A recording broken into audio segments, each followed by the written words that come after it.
All right, that is recording. First off, in discussing groups, does anyone have questions about the groups, confusion, anything like that?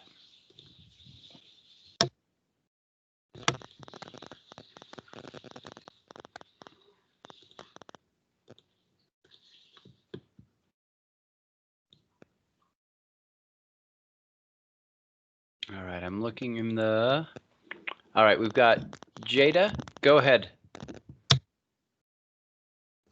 Are we going to like actually present them in here, or are we just submitting them to you? Good question.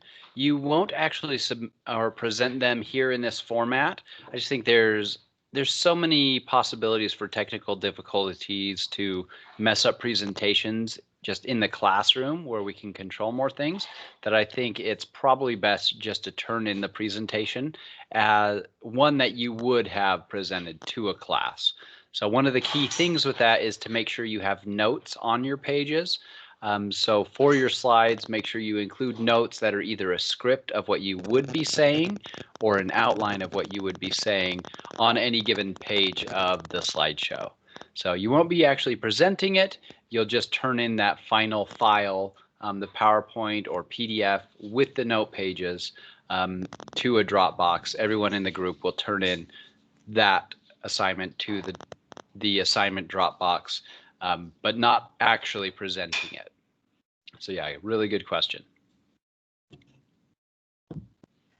I do have another question as well. Yeah, go for it. So, oh my gosh, I just went mind blank. How many slides does it need to be, and where exactly do we find the like example? Because I was looking earlier and I can't find it on Canvas.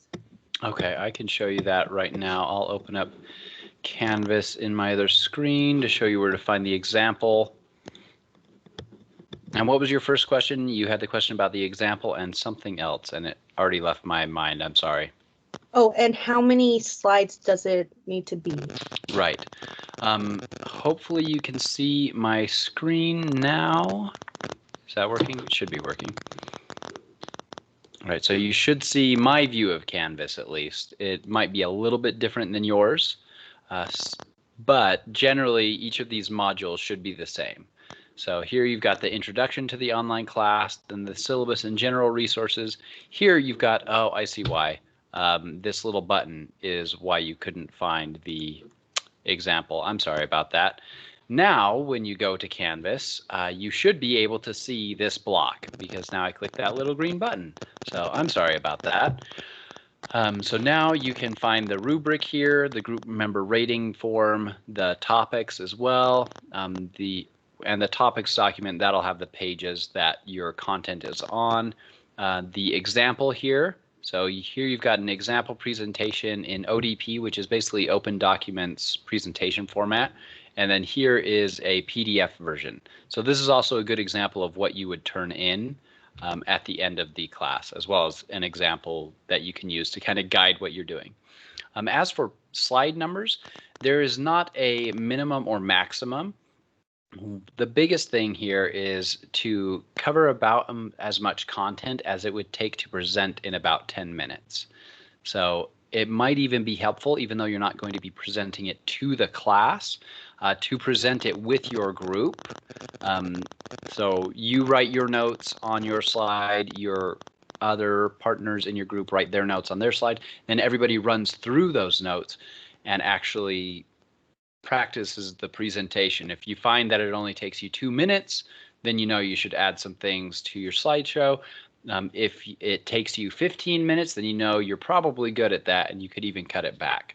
So there's not really a slide minimum or maximum, mostly because in any given presentation, you could, for example, stay on this slide and just have this up there. This has probably too many words, by the way.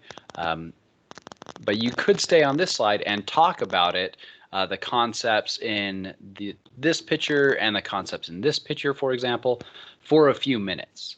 So any given slide, you might be on that for 30 seconds, you might be on it for a minute, you might be on there for 2 minutes. So I found it's not really helpful to give a minimum maximum. Usually students do a pretty good job at fitting in as many slides as they need for the content.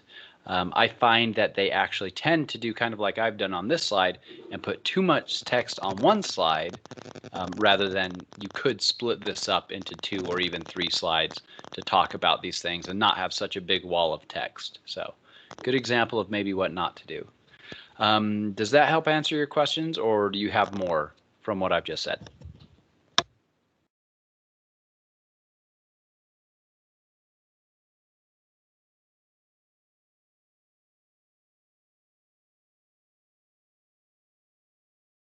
Or does anybody else have any questions either?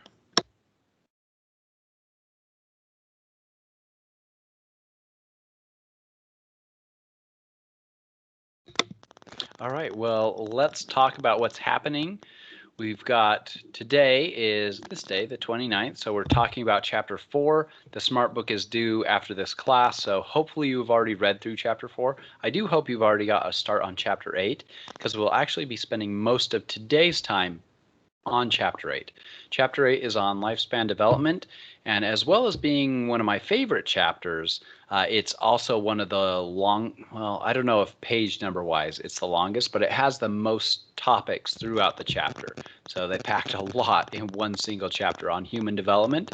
So I like to spend more time on chapter 8 than I would on, say, chapter 9 on social psychology. So in a normal schedule where you have kind of hour and a half classes, I would spend probably 3 classes on chapter 8, 2 classes on chapter 9, to give you an example. So we'll be covering the end of chapter 4, the start of chapter 8.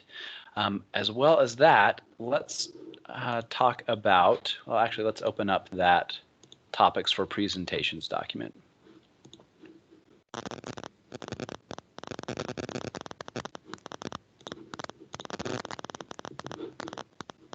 All right, so these are the topics that we talked about last time. I want to get a sense of who ended up in the different groups. So rather than talking about that here, let's just get a sense in the chat of anybody who didn't hear from their group. It looks like Will has a chat here and asks if he can get into a group. So let's look and see if we've got groups.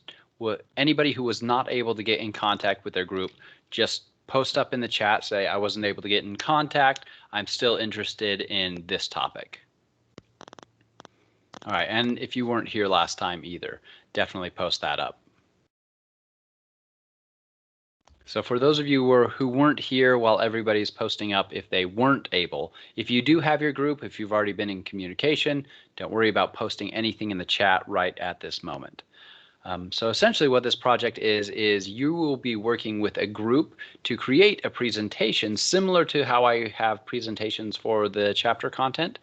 So if you are interested in, say, personality assessment, you and your group will read through these pages in the textbook, 393 through 396.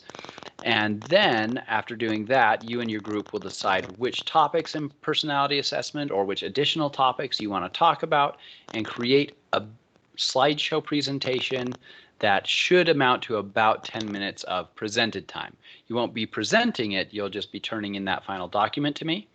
But you can schedule the work however you want. You can split it up however you want. Everybody should be doing about an equal amount of work.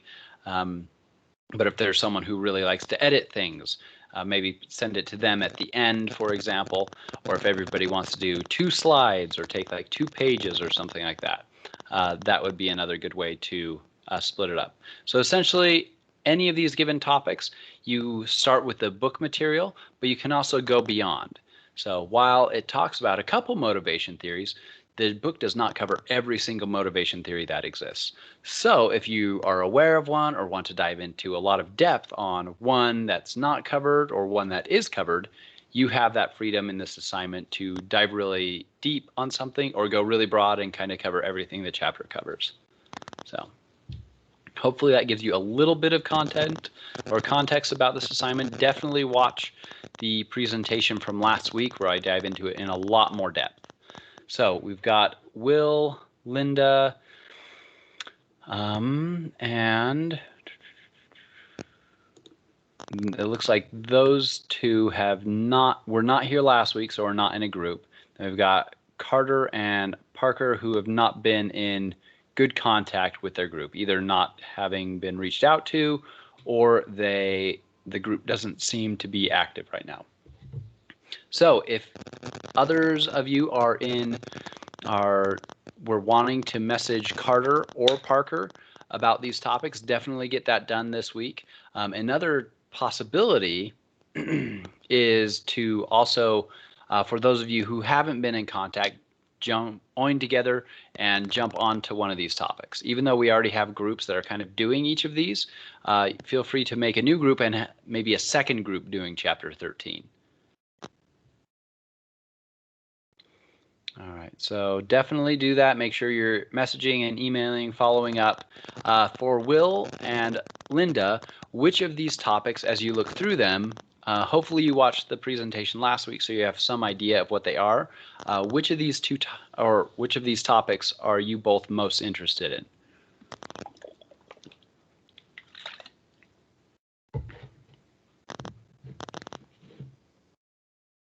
Oh, great. Linda has a group. It sounds like we need Will to have a group, and we need to make sure that we're messaging Parker in the correct format that Parker can access. Maybe a different email, or maybe the email was somewhat incorrect. All right, so Will is most interested in social psych and cognitive behavioral therapy. So anybody in those groups, I definitely encourage you to reach out to Will. If nobody has reached out to you, Will, in about 2 days, send me an email and I'll put you in a group so that we can have everybody in a group and get started on this work. Again, most of this work will be done outside of class with your group, so you'll have to schedule it yourselves. But as you can see, next week I do have about 30 minutes. That'll probably be at the very end where we can work with groups. Basically, I'll end the meeting. You can work here in Teams with your groups, or you can work separately in other places. You can just call, you can email, work on individual things, whatever your group decides. All right, so we'll probably remind you about that and try to keep you on task with doing that project, because it isn't due till the end of the semester, but it's always good to be working on it as time goes on. So do a little bit at a time, then you don't have to do a lot in that last week. All right, any other questions, logistical, about this project, about anything in the class before we jump into the end of chapter 4 and talk about drugs?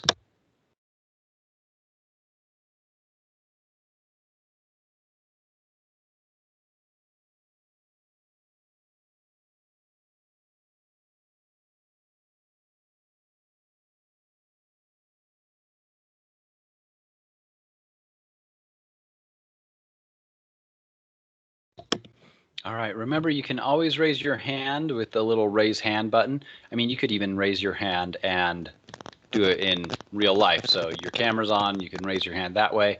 It seems to, whenever anybody has their camera on, push to my screen the people who are moving on their camera rather than cameras that are off. So that can work too. All right, so let's talk about drugs and consciousness. So this is chapter 4. Hopefully you read this even last week, so it might be a little bit of time in between then and now, but hopefully you remember a lot of these things. So psychoactive drugs are called psychoactive because they act on the nervous system and alter our consciousness in a variety of ways. So remember, chapter 4 is all about consciousness. We talked about sleep. We talked about dreams.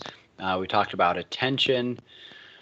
So psychoactive drugs act on our consciousness and our nervous system, usually affecting individual neurochemicals between neurons. So it changes how they are processing information, but we'll talk about that. We're not going to dive into as much detail and depth on each individual drug as your book does, and there's a lot more content and studies about each of these drugs than we will definitely get to. We're going to talk kind of about the 3 big classes of drugs and give an example of each, and that's about it. And talk a little bit about how 1 or 2 of these affects the nervous system in detail. So a lot of these psychoactive drugs lead to tolerance, which is essentially you've kind of gotten used to it, so you have to use more of that drug to get the same effect. Not all of the psychoactive drugs are susceptible to that tolerance, but many of them are. So a lot of these psychoactive drugs as well can cause a physical dependence. So essentially what that means is that you are then physically dependent on it. You need that substance to function at a normal level, essentially. You wouldn't be able to, say, go to work or go to school without having that fix. So with that, addiction specifically, and there are some slightly varying definitions, but this is a pretty accepted one in drug research. Addiction essentially means that a person requires that drug to avoid withdrawal symptoms.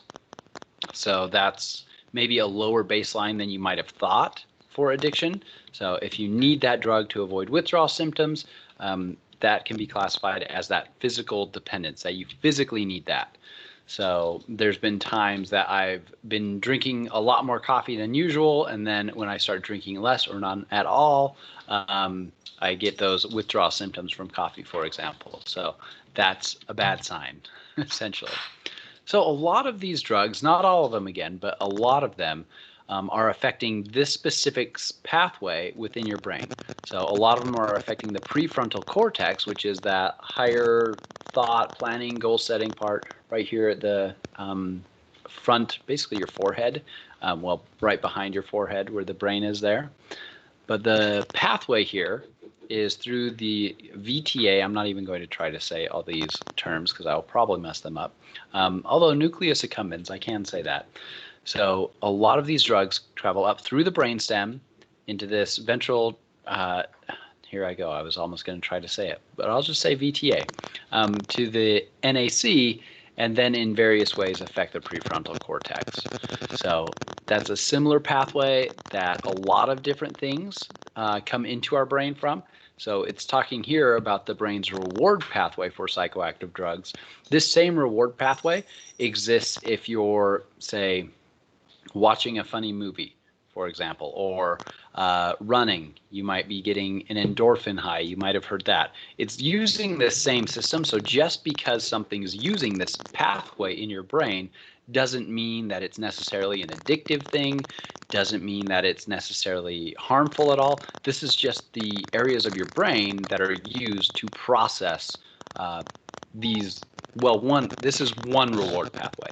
This is one pathway in your brain to process things that you might be rewarded from or happy from. So one good website to learn a little bit more is actually this one, and we'll click on it in a second. So yeah, let's click on it now, actually. Hoping it works right now. Yes, run, go.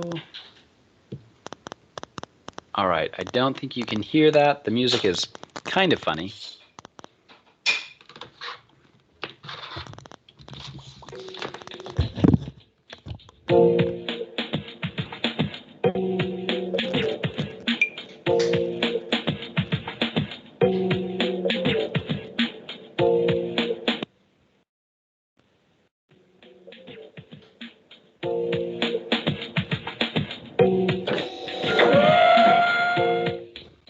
So the point of this little flash game is to teach you a little more about these different drugs. So you've got a mouse here that's been using LSD. You've got a mouse here that's been using cocaine, alcohol, methamphetamines, marijuana, ecstasy, and heroin.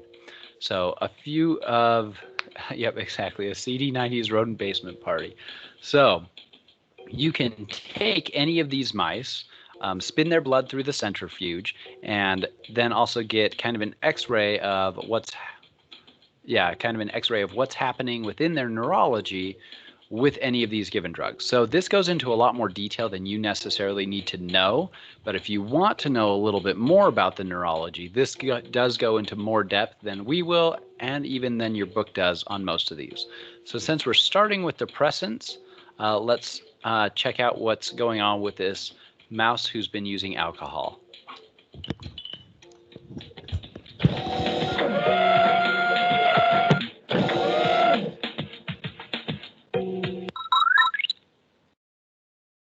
Inhibitory neurotransmitters called GABA are active throughout the brain.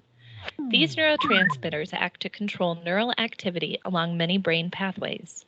When GABA binds to its receptor, the cell is less likely to fire. And so that's a key point that I do hope you remember, that last part, that whatever alcohol is doing, whatever neurotransmitter is affecting, I hope that you do remember it's making the receptor cells less likely to fire. So it's a depressant, so it's making those neurons a little less likely to fire. So it takes more energy, it takes more focus. So at the neural level, it actually takes more messages to send now a message down this neuron to then get these neurotransmitters into the next cell. Then it needs more of these neurotransmitters to then repeat that message down the line. So all these neural networks that we generally use for, say, driving a car, for example, are inhibited. So we have however many thousands of neurons it takes to be able to see someone's brake lights in front of us, push on our own brake, and stop in time. However many thousands of neurons it takes to do that, each one of those neurons, because of this neural process, is less likely to fire. So that's one reason it's called a depressant, because it depresses the activity of these neurons and makes it harder to do their job, essentially. So we can go further in this, but for our purposes, that's about all we need to know about what alcohol is doing at the neural level. But you see, here's a cell sending a message. It's putting out those neurotransmitters. Here is one cell that's trying to receive that message, either on the cell body or in the dendrites. Like this might be the end of a dendrite receiving that message and then taking that message through that neuron to more neurons in that network. But I'll just show you the next little bit so you get a sense of how much detail this mouse party flash game goes through. Meanwhile, in another area of the brain, another neurotransmitter called glutamate acts as the brain's general-purpose excitatory neurotransmitter. When alcohol enters the brain, it delivers a double sedative punch. First, it interacts with GABA receptors to make them even more inhibitory. Second, it binds to glutamate receptors, preventing the glutamate from exciting the cell. Alcohol particularly affects areas of the brain involved in memory formation, decision-making, and impulse control. All right, so for each of these different drugs, at least that are part of this, we can eject the mouse and go back to the whole group. And then for any of these, you can throw them in the centrifuge and see in more detail what happens when these mice use these substances. Oh, I just put my earphone in. That was a lot louder than I thought. Sorry if it was too loud for you as well. So definitely a little more information there that you can go to here. You don't need to. I just think it's kind of a fun way to see in a little more detail what's happening at the neural level. I feel like for some students it helps to know more. I've still got the music going on in the background. Let's stop that. Go away, mouse party. There we go.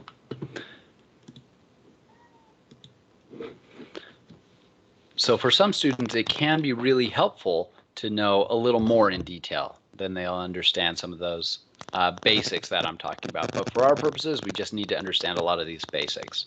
So depressants are psychoactive drugs that slow down mental and physical activity.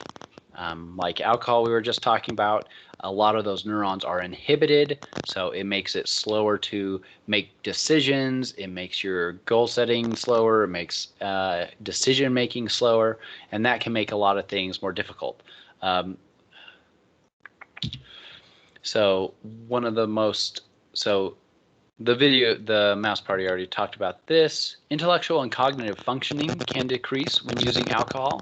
Motor skills greatly decrease, so definitely don't drive when using alcohol. It can be really dangerous. Definitely don't ride a motorcycle either. That takes a lot more cognitive energy as it is. So motorcycles, ATVs, things like that. Be safe, especially since plan beforehand to not do those kinds of things, since your judgment's going to be a little bit slower when using alcohol. So alcohol is, like many of these drugs, moves through the VTA and NAC, and like that video said, increases the concentration of GABA. So with that, alcohol is the second widest used drug in the US. The widest used, the first number one on that list is caffeine. And clearly I need a little more of that drug right now, so I don't slur my words so much. No, probably better not to be dependent on caffeine. But it is the most commonly used drug, and alcohol is the second most commonly used drug in the US. Actually, caffeine is the most commonly used drug in the world. One thing that I didn't actually realize was that the symptom of drinking to the point of passing out is actually a symptom of alcohol poisoning, and alcohol poisoning is obviously not good. It's very bad for other organs in your body, your liver, for example. So definitely something that you should be calling 911 for and getting someone help. So many drinkers, especially young drinkers, maybe the age of college students, for example, tend to binge drink more often. They tend to binge drink more than people who are older. So binge drinking is defined as 5 or more drinks in a row in one sitting. And that puts you at a lot higher risk of alcohol poisoning. Here's the link to the mouse party again, if you're looking for that in the slides. So opiates are another example of a depressant, and these act on the brain's endorphin receptors, and that depresses a lot of activity in the central nervous system, which ends up eliminating pain, which can be really good for, say, recovery after surgery, but not so much for recreational use. So they drive the production of dopamine-producing feelings of pleasure, so they act a little bit differently than, say, alcohol. So they're using different neurotransmitters, they're having a different effect. It's kind of the same for all of these. But let's not go into too much detail on opiates. Let's jump over to stimulants like caffeine. So these are psychoactive drugs that increase the central nervous system's activity overall. So most of them affect specific neurotransmitters. So they increase that specific neurotransmitter or that specific receptor cell. So definitely go into more detail on any of these if you want to know exactly what it is affecting in the brain. I think in the next couple slides I go into more detail on caffeine. And with caffeine, people feel their energy boosted, more alert, but some side effects can be unpleasant, like sleep changes. For example, my partner cannot drink caffeine after about 3, or she's not able to sleep, so that's not great, especially if needing to sleep. Can change anxiety, can change mood, lead to irritability, headaches, dry mouth, digestive problems. So there are some side effects. It does affect the pleasure centers of the brain, similar to many of these different drugs, just in different ways. So caffeine can be habit forming, but not, let's go to the next big class and then we'll go into some more detail on neurotransmitters.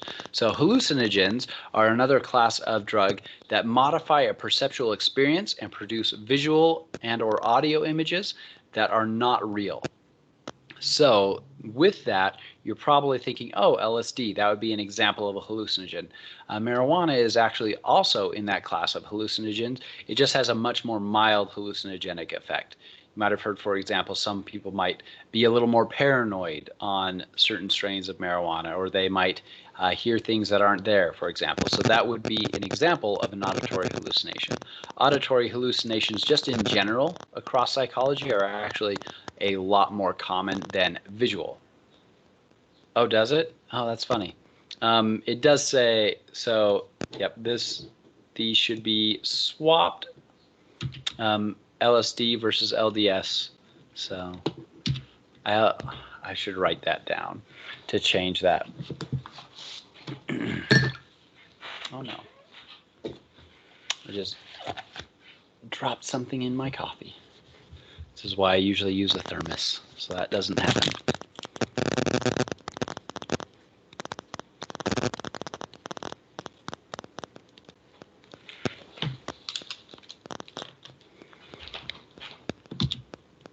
All right, so with that, marijuana, the active ingredient in marijuana is THC. So CBD, for example, generally should not actually have any THC at all. But THC is a very interesting drug in that most of these that we've been talking about affect really specific neurotransmitters. So the alcohol was affecting GABA, for example.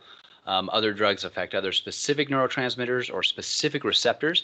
Marijuana is a little different in that it doesn't have a specific neurotransmitter that it affects, or one specific kind of receptor that it affects.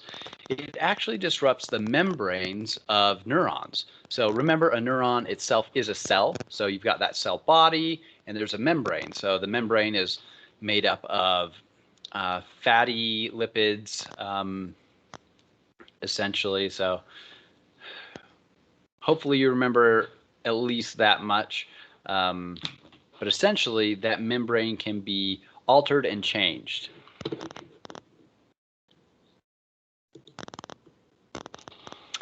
Good question. So we won't actually, basically just because of time, we won't touch on a lot of the different research that's done on different drugs, just the specific effects that they have on the brain or parts of the body.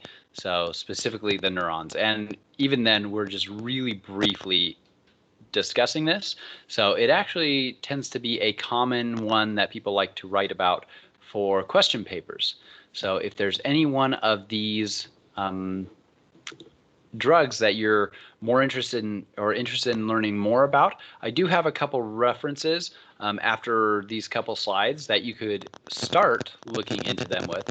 But other than that, you can search through PsycInfo or Google Scholar and find good research. Not just like a blog that your friend posted about LSD after they tried it one time and thought it was awesome. Instead of that, like look for good published research that talks about, well, what can LSD be used for treating PTSD, for example. So but yeah, with the time we have in class, we don't have enough time to go into a ton of detail. So yeah, so if you want to go beyond the chapter and above and beyond what we talk about here in class, definitely go and do, say, a question paper on it. Use the tools that we know about now, so Google Scholar, PsycInfo, to look for that kind of published research and evaluate your sources. So no problem. Yeah, ketamine is a popular one that a lot of research has been done with recently. So definitely a lot of good sources out there to find and then write a question paper on. So good luck. And also, for this and many other topics, I am sorry that we can't dive into as much depth on everything that everybody's interested in. I know students do tend to be interested in newer research on drugs. Just with the time that we have in the class, I can't devote as much time as even I would like to talking about the different effects. But yeah, really good question. Question paper would be perfect for that. So back to marijuana. It does disrupt the membranes of neurons, so that cell itself, it disrupts that cell, and that can have a lot of different interesting effects. So this is one reason that different people who use, let's say, use the same strain or the same, let's say, smoke the same joint might have two different experiences of that drug because it can affect their neurons slightly differently for everyone. So physical effects tend to be things like increased pulse, blood pressure, coughing, dry mouth. Psychological effects can be either excitatory, depressive, or even mildly hallucinatory. So it can have a variety of effects, especially depending on what kind you're using, how much you're using. So it affects the brain. Essentially, the main point is it affects neurons in very different ways, and it can be different from one time that you use it to the next as well. So increased sensitivity to sounds, taste, smells, colors can happen, but might not one time you use it, but might the next time you use it. It can trigger spontaneous, unrelated ideas and even distorted perceptions of time and place. So this is one that I see in media. I'm thinking of like That 70s Show. So you see them all around a table smoking and the clock just like spinning. So they have this distorted perception of time and place. All of a sudden it's a couple hours later and Red comes down the stairs and almost catches them. Honestly, I don't know how Red didn't catch them more often, but I mean, it's a show. That's the drama of it, right? With that being said, marijuana can effectively treat many medical symptoms. So, for example, after, say, surgery or after things like chemotherapy, it can be really difficult for people to want to eat. So it can help increase appetite. It can reduce some types of seizures, pain reduction. It can help with nausea. So that THC can be really good. With that, there is evidence to suggest that it may be damaging to some development in the prefrontal cortex if it's used before about the age of 23. So why I say this is because some of my students are younger. It is legal in a lot of areas. So here in Utah, it's now medicinally legal. So obviously, if your doctor prescribes it, listen to what your doctor says, obviously. But what I'll tell my kids as they grow up a little bit older, we'll see if they listen, is I will recommend to them not to use THC until they get to be about 23 or 24. And one of the reasons for that we'll talk about next week when we're talking about development is that your prefrontal cortex is actually one of the very last things to finish developing in your brain. It doesn't actually complete until about the age of 24. And so you don't want any kind of reduced judgment capacity or anything like that that wouldn't have been there had you waited to use it till you were a little bit older.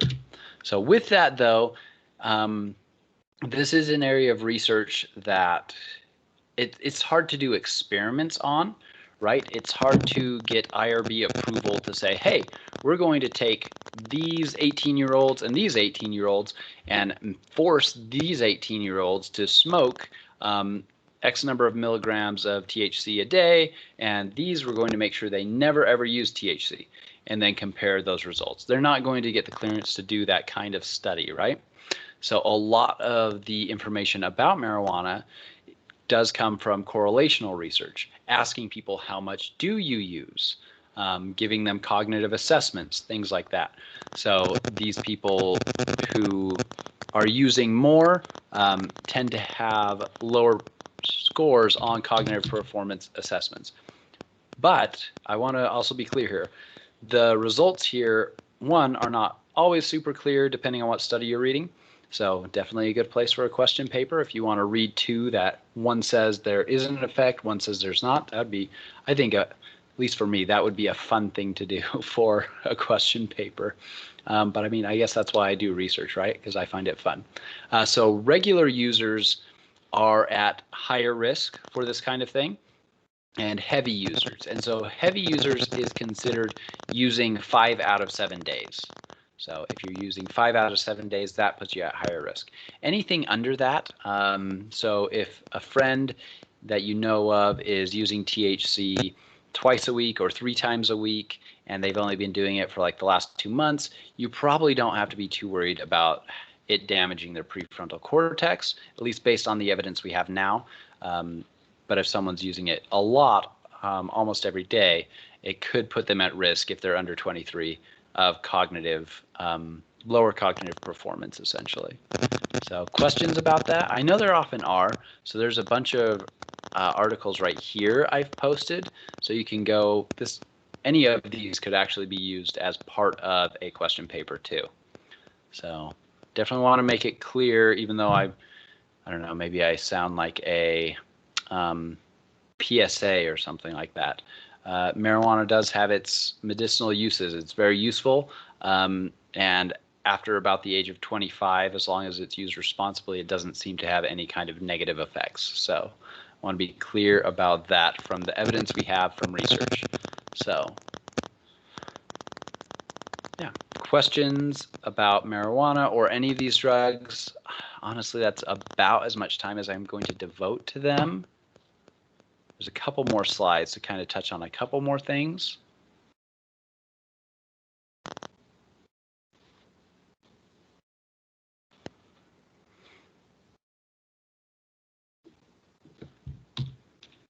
I am surprised to not see more hands or more comments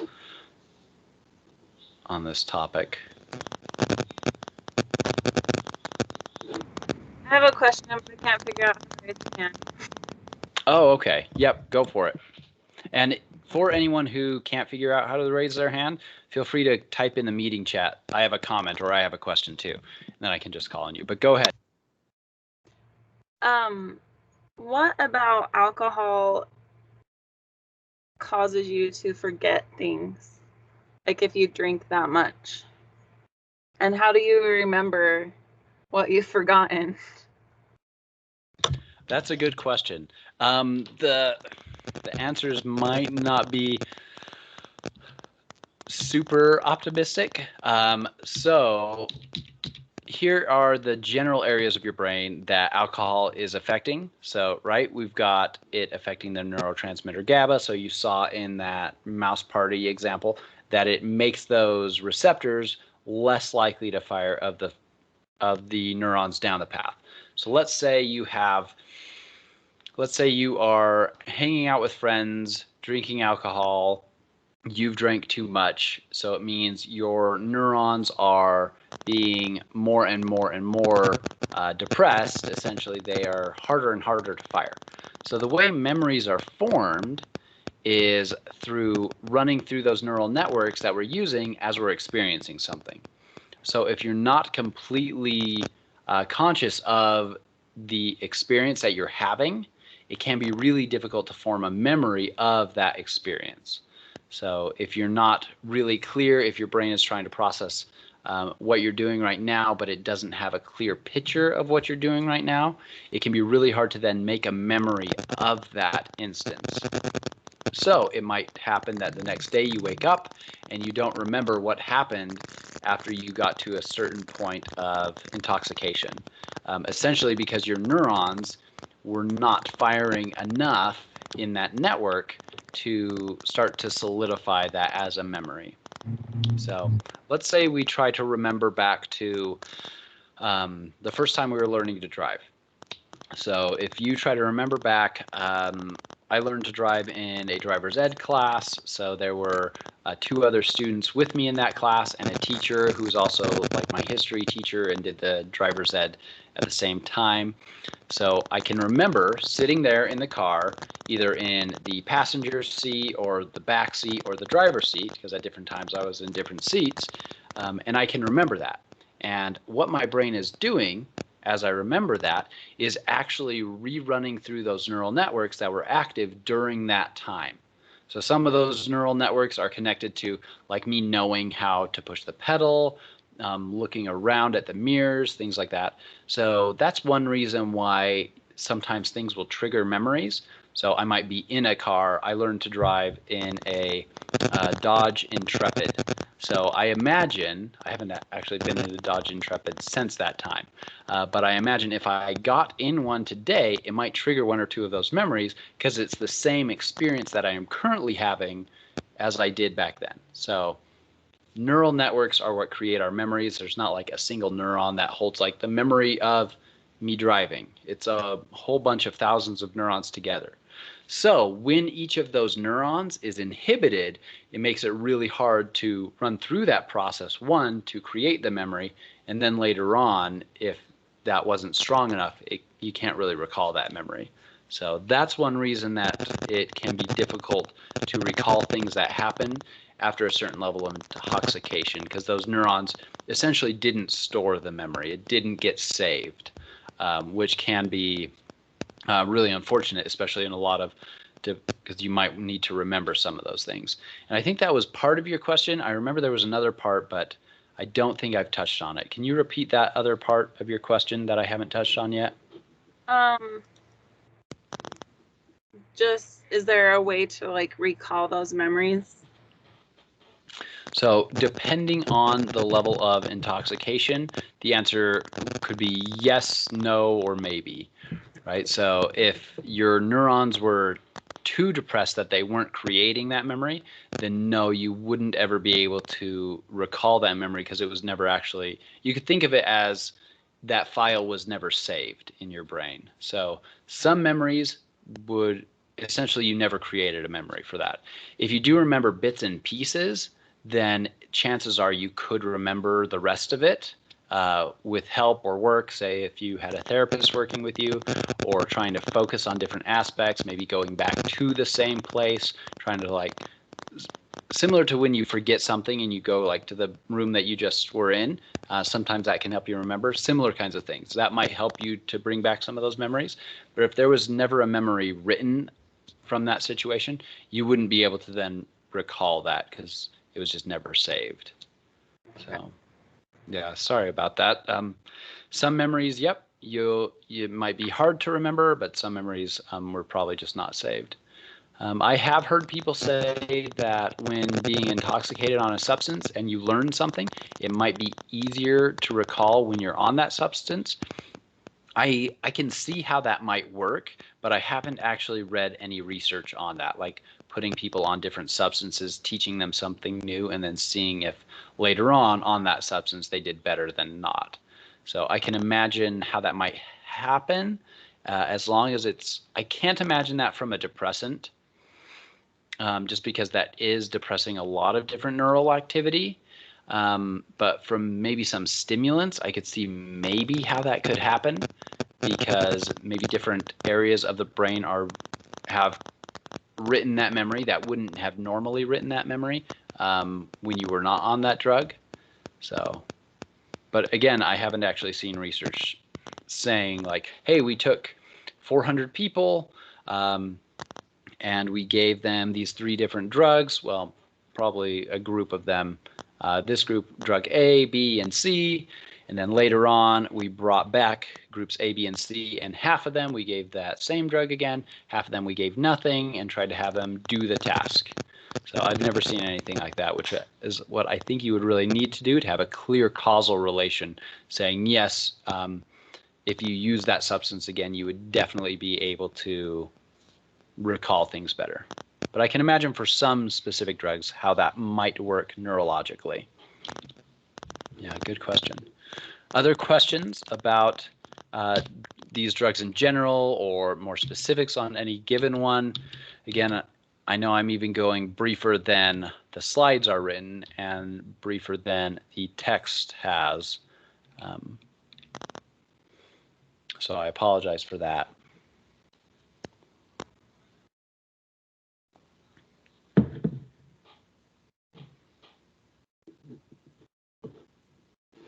All right, for anyone wondering how to raise their hand as well, I bet I should be able to show you this. All right, so this is, oh, it just threw it away. Where's Teams? All right, so hopefully you see the main screen that I'm generally looking at. And so down here, when you kind of hover over the bottom, you should be able to see a little icon that says raise your hand. If it doesn't, I know for when I've tested this on a couple different devices, some of my devices didn't actually show it. So check if it's just the device you're using. If you're using your phone, for the phones that I've tried, and I've only tried Androids, it's been there.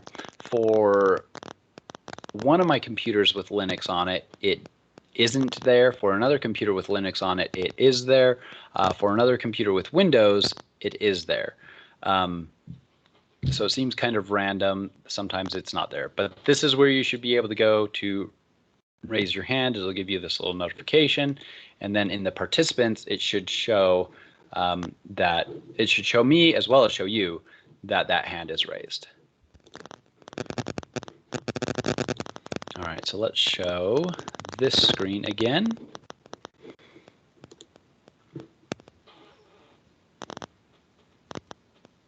All right, that should be working, still recording.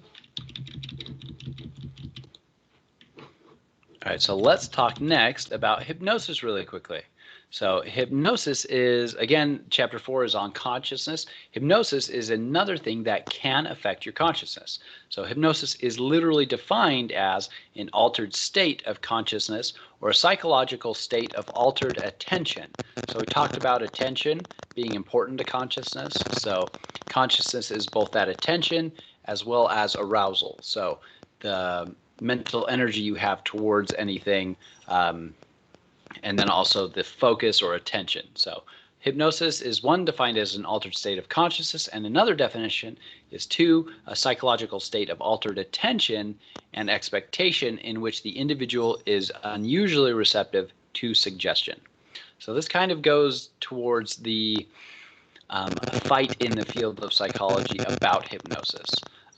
The basic fight behind it is, well, does it actually alter your consciousness, or is it someone's altered attention where they are unusually suggestible or open to suggestion? So we'll talk about some evidence for both of those points. An interesting finding is that there are similar EEG readings to a person who is under hypnosis as someone who is in a relaxed waking state. So I guess that's relaxed and waking is relaxed. So similar EEG readings for someone who's awake and relaxed as someone who is under hypnosis. So that suggests that, well, maybe it is not a completely different state of consciousness. Maybe it's altered attention, but there is debate on that.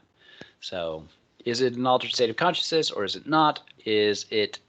Has it changed their consciousness from being fully aware in the moment to now they are now in an altered state where they are a little bit more relaxed in that kind of relaxed waking state? So, but generally there's 4 steps a hypnotist takes to hypnotize someone.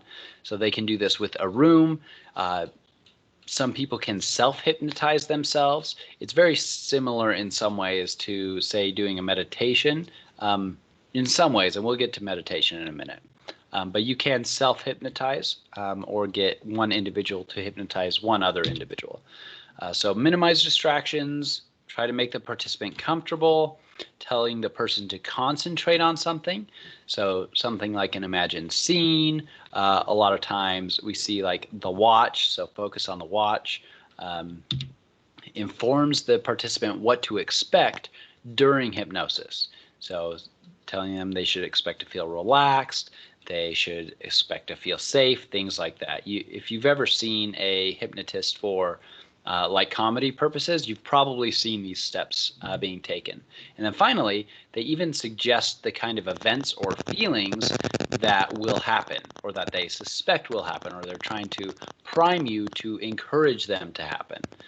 Sometimes they even say it as it's happening. So if they notice someone's eyes, say, closing slowly, they might say, "You're getting sleepy."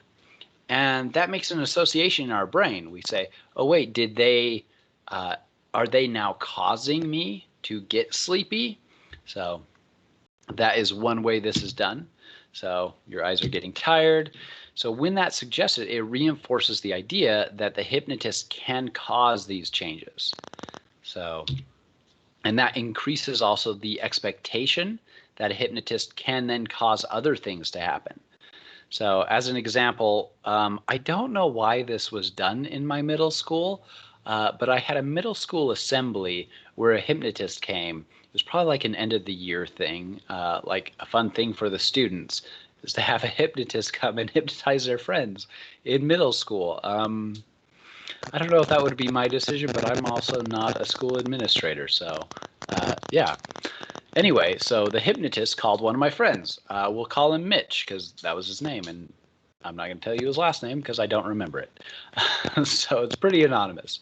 So Mitch goes down and is told by the hypnotist he's getting under hypnosis. Hey, you're getting tired. You'll feel sleepy. And then he tells Mitch that when he stands up, he will not be able to move his feet from the ground.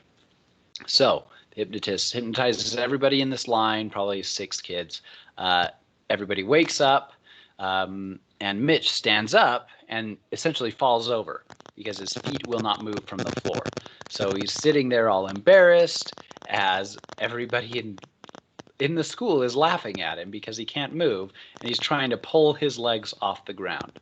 So, I mean, funny for me, funny for the rest of the students, not as funny for Mitch. He felt pretty embarrassed, which, again, why do that to middle school students? They already have enough peer anxiety as it is. To add a hypnotist in there seems like a strange idea.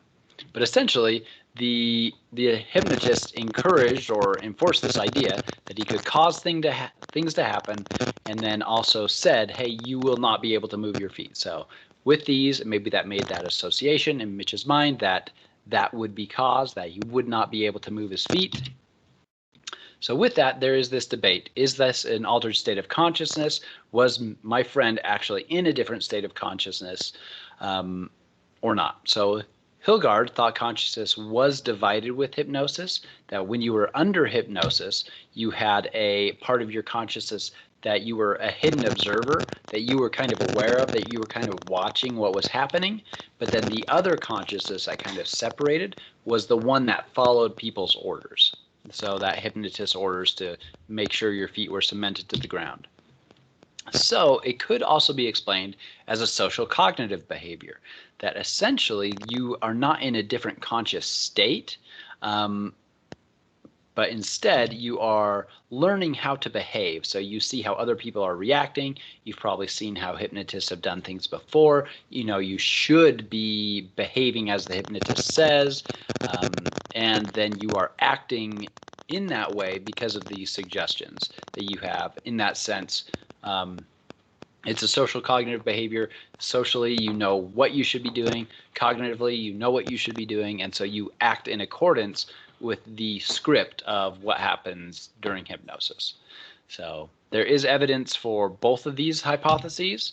So for example, hypnosis can be a helpful tool to reduce pain, to help in treatment of PTSD, reduce suicidal tendencies, reduce depression, alcoholism, and overeating.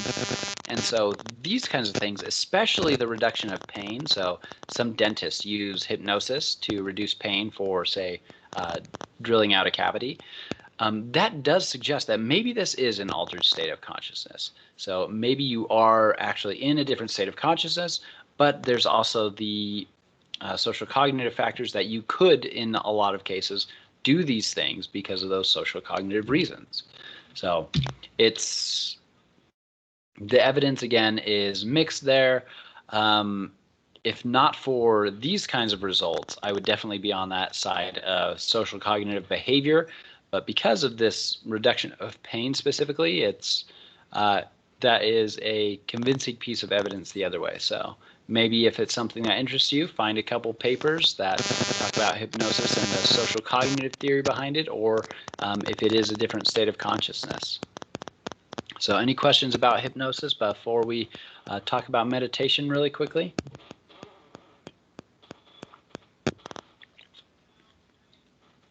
So again, we talked about dreams last time, but the EEGs for dreams are all quite different. I might be able to scroll back quickly to that actually to show those. See if I can go back to those EEGs. So here we've got the EEG pattern for wakefulness. This is also for wakefulness. So this would be an example of what you might see from someone who is under hypnosis. Versus these are sleep patterns down here, and this is a wakeful pattern. So a person under hypnosis, it's a pretty similar pattern to this right here.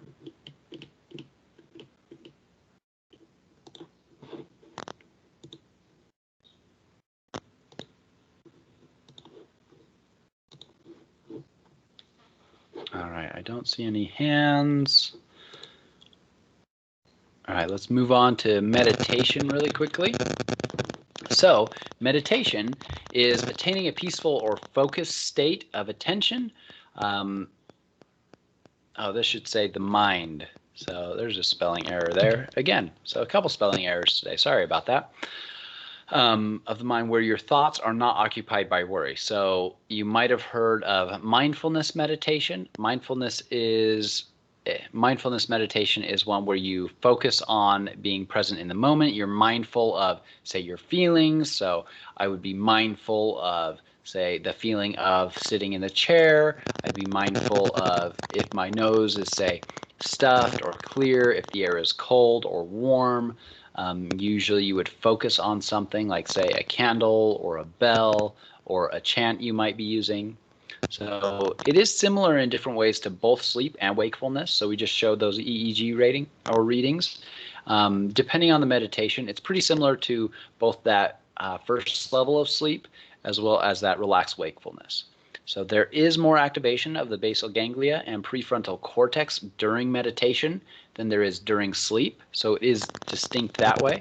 But there is less activation from the anterior cingulate, which is where a lot of your acts of will, like choosing to go and do something, come from. So loving kindness meditation is another kind of meditation. It attempts to develop an acceptance or love of self and others. So this might be very useful, say, if you're trying to encourage empathy in someone. Have them focus on maybe someone really close to them that they do care about, focus on positive thoughts and developing warm thoughts towards maybe themselves first.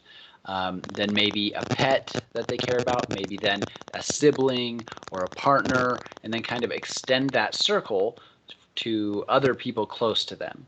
So that's one of the goals of loving kindness meditation is one, loving self, and then expanding that circle of love to other people. So the different contexts around you. Eventually, you might even get to the point where you feel this kind of acceptance and love or warmth for people in general across the world. So you kind of, that circle broadening or that circle widening of care and concern.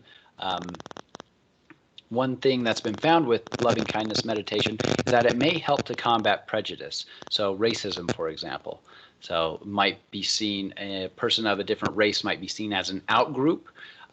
Through loving kindness meditation, it has shown some positive effects into encouraging more warmth, acceptance, and feelings of love for people that are of a different race than the person that they started with for the meditation. Mindfulness meditation, I just mentioned this really briefly. So it's focused on being mindful of any kind of sensation. So I mentioned breathing, temperature of air, the feeling of a chair, also your emotions or thoughts in the moment. So mindfulness meditation, you will often sit down, similar to these people here. Whatever's most comfortable is usually how people start with mindfulness meditation. It can also be done while walking. So it's encouraged to do mindfulness meditation while, say, walking through a park or the woods. And you focus a lot of the times, most of the time, I mentioned like a candle or a bell tone. A big focus is usually your breath. It's a good one because it's always there, so it's a good thing to focus on. So you can focus on the feeling of the air going through your nose, out your mouth, that kind of thing. Focus on that. And then being mindful of the feelings that you have in your body. If you have any thoughts that are going through your head, you don't try to ignore them. You don't try to push them away. You just let them kind of happen and just pass by themselves. So let your thoughts pass by you, kind of like people pass by you on the street. So your thoughts are kind of like people, just let them go. You're not like grabbing one of those thought people and pulling them closer or trying to push it away, even if it's a thought you don't necessarily want. That's one of the keys to mindfulness meditation. So this specific link here is a short mindfulness meditation a team of students and I created at CGU. It does work to increase mindfulness and does decrease stress. So it lasts for a few minutes after the meditation, but the effect probably doesn't last many hours. So with the time we have now, I would like to do this, especially since this is the last part in chapter 4. So before we do that, are there other questions about meditation? And then we can do this little mindfulness activity.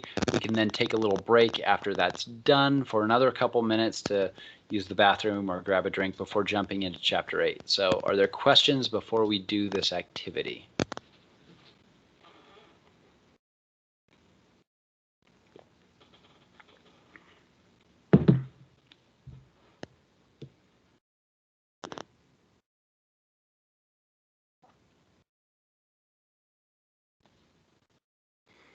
All right, so feel free to click this on your own, like pull up the slides and do that, but I will just play it right now on my screen as well.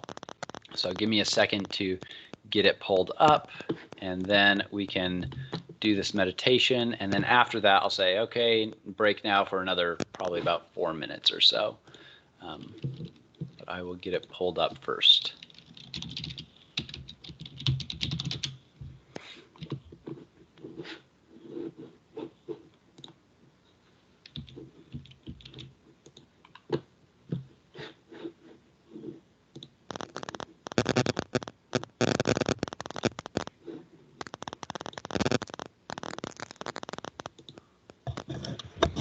All right, so do go ahead and follow along with this, especially this time of night. One of the things you might feel is tired. That's an important part of mindfulness, is feeling and experiencing the things that are around.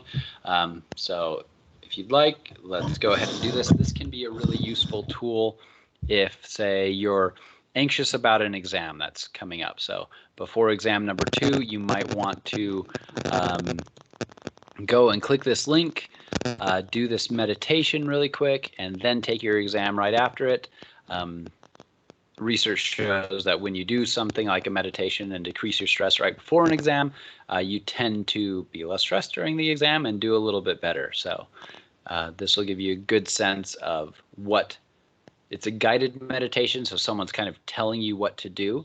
It's a good intro to mindfulness meditation. If you are already experienced with mindfulness meditation, hopefully you have your own patterns that you like to use.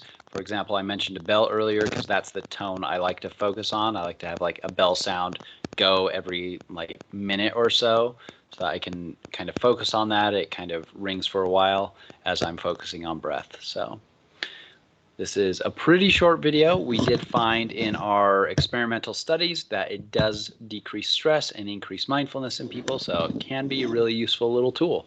After we watch this video, we'll talk about it. Hopefully some people have comments, and then we will jump into a short break before jumping into Chapter 8. So do the mindfulness, have some comments from students, then go to a break.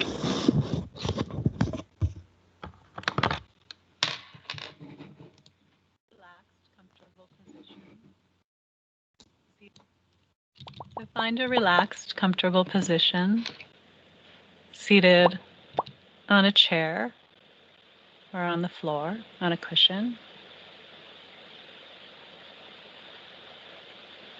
Keep your back upright, but not too tight. Hands resting wherever they're comfortable.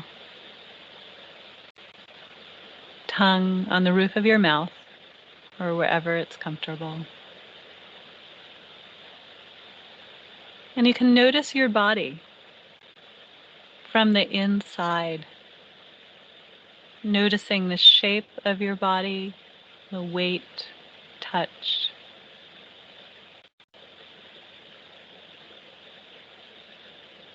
And let yourself relax and become curious about your body seated here, the sensations of your body, the touch, the connection with the floor or the chair.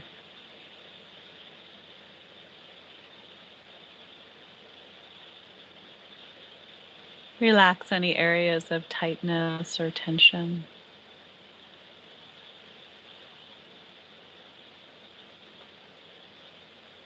Just breathe, soften.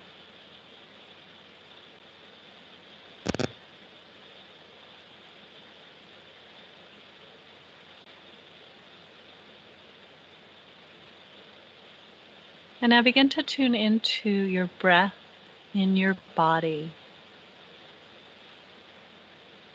Feeling the natural flow of breath. Don't need to do anything to your breath.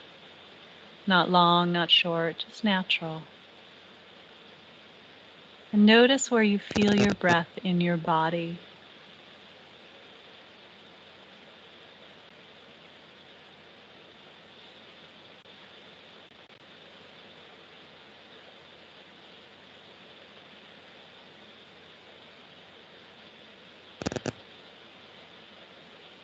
It might be in your abdomen, it may be in your chest or throat or in your nostrils.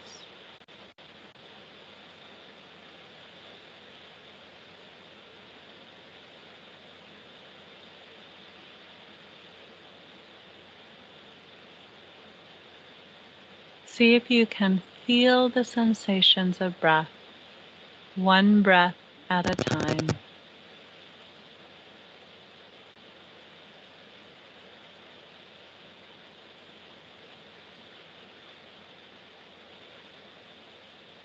When one breath ends, the next breath begins.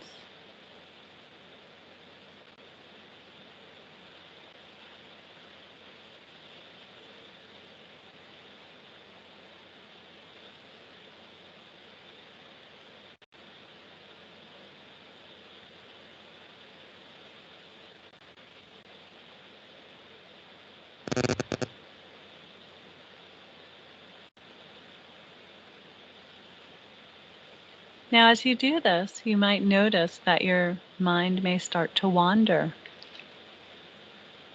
You might start thinking about other things. If this happens, this is not a problem. It's very natural. Just notice that your mind has wandered. You can say thinking or wandering in your head softly. And then gently redirect your attention right back to the breathing.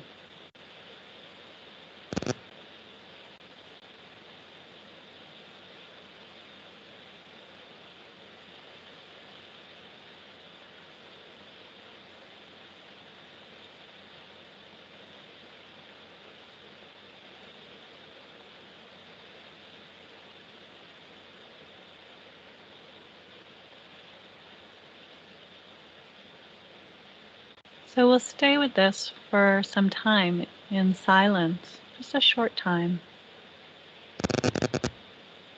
Noticing our breath, from time to time getting lost in thought and returning to our breath.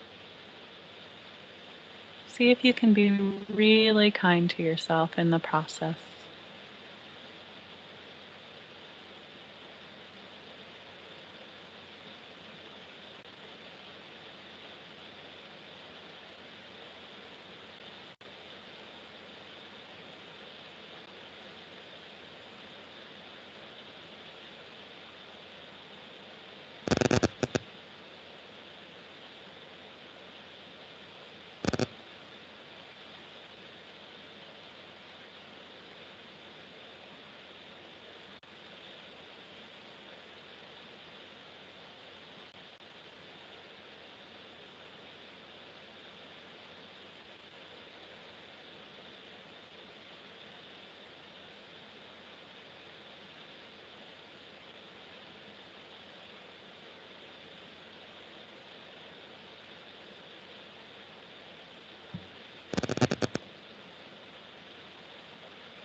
And once again, you can notice your body, your whole body seated here.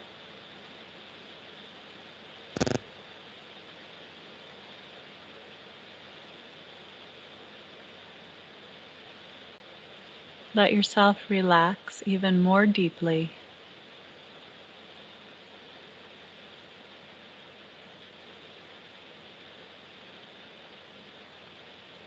And then offer yourself some appreciation for doing this practice today. Whatever that means to you. Finding a sense of ease and well-being for yourself in this day.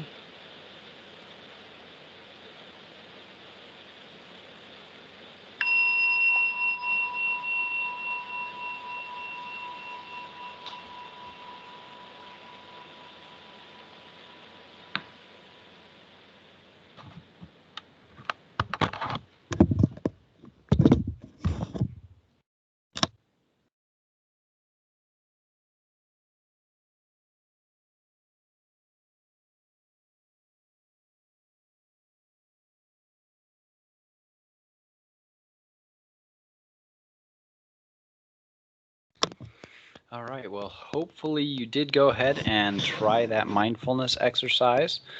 Now that we are back, let's get some comments about what the experience was like. If you've done mindfulness before in the past, if this is new to you.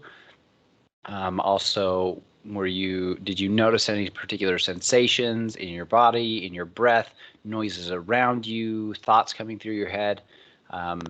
Remember something that you had forgotten that you need to do?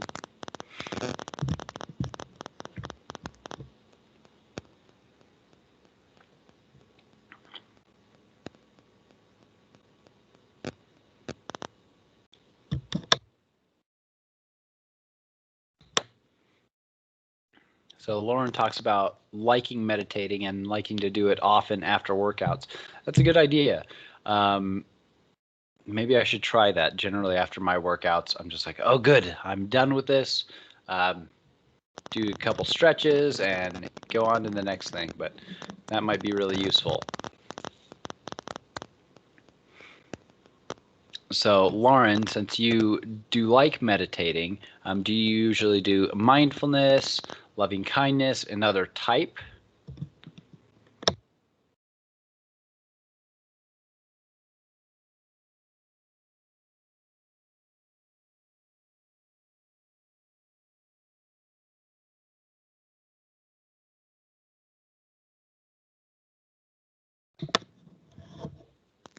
That's a good comment, Destiny. So, using guided meditation to help get to sleep. Yeah, for sure. So some of you might have even noticed feeling sleepy during that. I definitely did. The room I'm in right now is a little darker than usual because the screen was really whited out. So that makes me feel a little bit sleepy already, as well as the lateness of the evening. So especially if it's late, getting that guided meditation so you can focus on things, kind of get your mind off of other distractions that or anxieties, having that meditation to kind of focus on the breath or focus on sleeping and calming down, that can be really helpful. Lauren mentions, hopefully everybody's reading it in the chat as well. Mindfulness meditation is what Lauren does. Helps focus on specific goals that you're trying to achieve during the day. Yeah, that's really useful. Mindfulness has shown some impact on these higher cortical functions that we do in our prefrontal cortex, like goal setting, planning, things like that. So Celestial mentions liking this version. It's usually pretty similar. It sounds like maybe depending on the different kinds of versions you do or meditation. Yeah, asking to be kind to yourself. Yeah, so it kind of has that little aspect of the loving kindness in there. So hopefully you did enjoy this. I know when I do this in classrooms, at least I can see like students are trying it, or at least some students, whereas here it's just a bunch of blank screens and I can see myself just like sitting here. So hopefully you didn't all just watch me sit here for 7 minutes and you actually did give it a try. Christopher, can you mention that you meditate daily and it's a game changer? Would you mind mentioning what kind of meditation you do? Like, is it mindfulness? Is it loving kindness? Is it some other type combination? Mindfulness meditation, great. So it can be really useful at helping to reduce stress, focus, increase cognitive capacities in prefrontal cortex. With that being said, I feel like this is less of a problem now than it was, say, a year or 2 years ago. For a while, there was a big rush of research, both from good researchers as well as lay people who were just trying to show that it was really neat. And in a lot of cases, unfortunately, trying to just make money off of it. Mindfulness kind of became a fad, like saying, hey, do mindfulness, it'll cure children of all their behavior problems in school. It'll help you get a raise at work and things like that. So those kinds of claims are pretty far-fetched and ridiculous. But mindfulness does have a lot of benefits. The more it's done, so if it's more consistent, it seems to have longer term, it's kind of like an additive benefit. It's not like if you do mindfulness every day, you're going to like reach some other like human capacities, but it's better to do it consistently rather than doing it just once every once in a while. But even that, if you just do it before every exam, just follow this guided meditation, it's going to be able to decrease your stress. So as you go into the exam, you're a little bit less stressed than you might have been otherwise. So especially if you have something like test anxiety, practicing that. So it is definitely not, mindfulness meditation is definitely not a cure-all for all the problems in the world, but it does have some good positive benefits. So if you wanted to look into that more, it's a good topic for a question paper. I wrote a paper on this experiment that we did. It didn't ever actually get published. They wanted us to do a lot more than we had time or money for the experiment. But I do know a little bit about mindfulness. I could give you a couple more references. If it's something you're interested in, shoot me an email and be like, hey, can you send me some of those? So Christopher mentions that it's worked best when you first wake up or going to sleep. So, and same for Lauren. So good. I usually do it at like a specific time during the day. So like around, like I pick a time during the day and try to do it at that time. But I've not tried that consistently when first waking up or just before going to sleep. So might have to change and try that. All right. Well, thanks for your participation in this little activity. Yeah, feel free in the chat to post any other recommendations. So there are a lot of different guided meditations. I recommend this one that I created, essentially because I did the experiment. I know it works, but there's a lot that are really similar. I would be very doubtful that any kind of guided meditation would be significantly different in the effects it might have. So definitely go out and see what kinds of things work for you in your meditating. It can be very helpful, give you just that little bit of an edge or a little bit of a boost that you might need, in addition to other things that you're doing to keep yourself healthy, eating well, things like that, exercising as well. All right, so let's take a quick break. Let's come back at 8. I'm not sure if that's the right time. Okay, so I see 8:27, so let's come back at 8:34 and jump into chapter 8. Thanks.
All right, and we are back.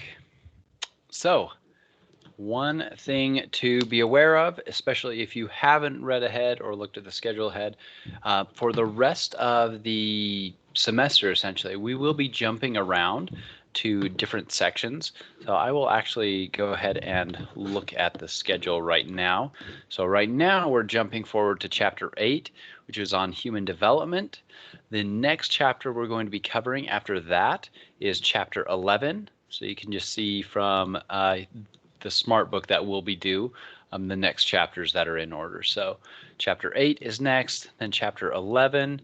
After chapter 11, we're jumping to chapter 10. So we're going out of order. Then chapter 5, then chapter 6, then chapter 12, 13. So 12 and 13 are about disorders and treatments. Then chapter 9, I was thinking 9 was social psych, but I think I'm wrong. 9 is, I'm pretty sure, motivation theories and emotion. Yeah, so we're going to be jumping around the book, so definitely pay attention to the schedule so that you know and you're reading the correct content for the given week. So we're jumping now to chapter 8. Next, we'll be reading chapter 11, and then chapter 10, then chapter 5, then chapter 6, 12, 13, 9. And then if we're able to get through things quickly enough, I do have some readings on positive psychology and industrial organizational psychology, which are pretty interesting and growing fields. So positive psychology focus on like on the psychology behind happiness, well-being, how to help people feel good, do good, those kinds of things. Industrial organizational psychology is essentially the intersection of industry. So whether it be hospitals, businesses, any kind of organizations, as well as psychology. So how can we leverage what we already know about psychology to make businesses run better, help managers communicate with their employees better, those kinds of things. So industrial organizational psychology is really useful. Let's say if you were going into HR, getting a degree in industrial organizational psychology would be a really useful thing. Just to give you a little more information about the field in general. So if we have time after chapter 9, depending on how far we get through chapter 9 on December the 8th, we might have a meeting on December the 10th that covers positive psych and industrial organizational psych. All right, but for now, let's cover some of chapter 8. Like I mentioned earlier, this is one of the densest chapters. I don't know if it's actually one of the longest chapters in page number. And it may just be because it's the chapter I know the most about. This in social psych, I've taken the most classes on. Essentially any of these chapters, I've taken multiple classes, like entire classes on these throughout undergraduate and graduate career, but definitely entire year's worth of material on social psych and developmental psych.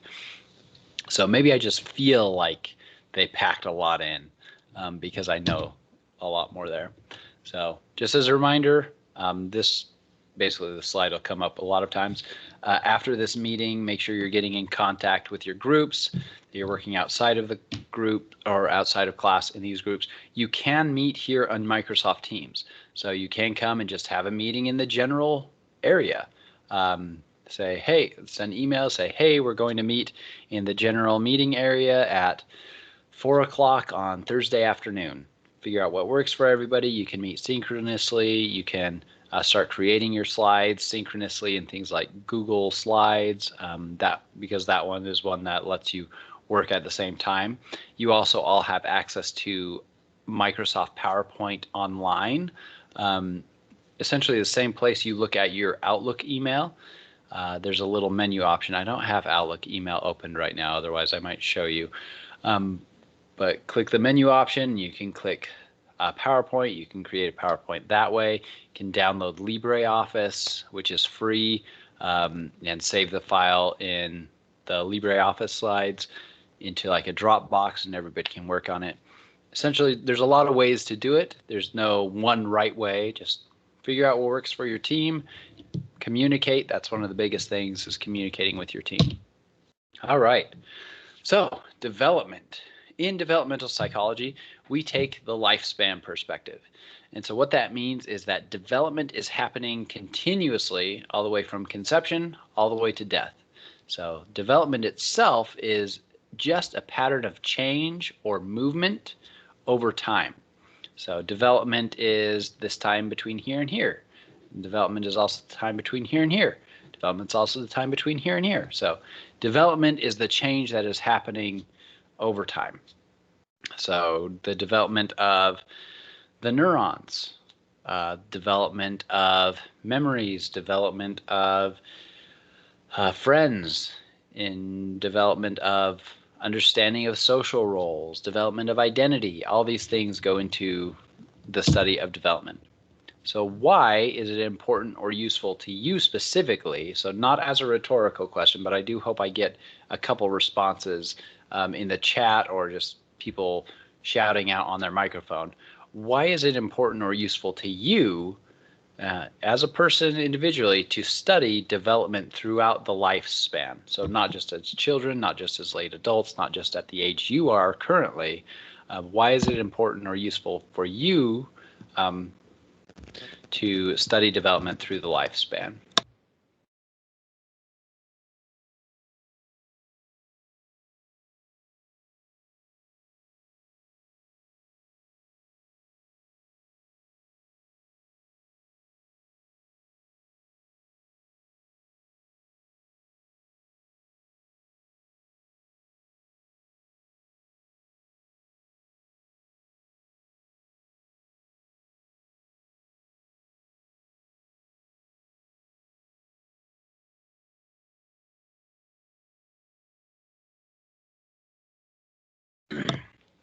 All right, so we've got a couple answers. So to relate to others of all age groups, yeah, that would be a really good reason. If you needed to, because in life we talk with people that are of all different age ranges. And so if you needed to relate to people of different age groups, it's really good to understand a little bit more about what's happening cognitively, socially, physically in changing with them. Which goes to Will's comment as well of understanding the people around us. So we're essentially continuously changing, and that is a constant, that people are changing. So knowing how a 6-year-old is changing when they're in school, and how a teenager is changing when they're going through puberty might help you interact with them in ways that are more useful. Knowing how a young adult versus a middle adult versus a late adult is changing in their life and the pressures that are facing them can be really useful. So it can change your perspective, as Des says, and that you can think about different ways to solve problems or work with people, and then mentally understanding these things. So hopefully, as you learn about all these aspects of development, it does help you relate with people around you more. Depending, essentially, no matter what kind of job you're doing, you're going to be working with people. As you go to the store, you're going to be around people. So understanding people a little bit better can be really useful. All right, so thanks for your comments. Really great. So research in development used to focus a lot on childhood. And that might even be your primary interest in looking at development. So the psychology of children or even adolescents. And there is a lot of research in that area. But more recently, we know that there is a lot of change that even happens throughout adulthood. So this isn't just decline, though decline is part of change as well. Throughout all of adulthood, there are still cognitive capacities that can increase or do increase. I mentioned earlier that the prefrontal cortex isn't fully neurally developed until about age 24. So they're even into the 60s and 70s, there's still a lot of cognitive capacities that can and do increase, especially with a little bit of training, that can be really useful. So how might knowing more about specifically adult and late adult development affect you personally?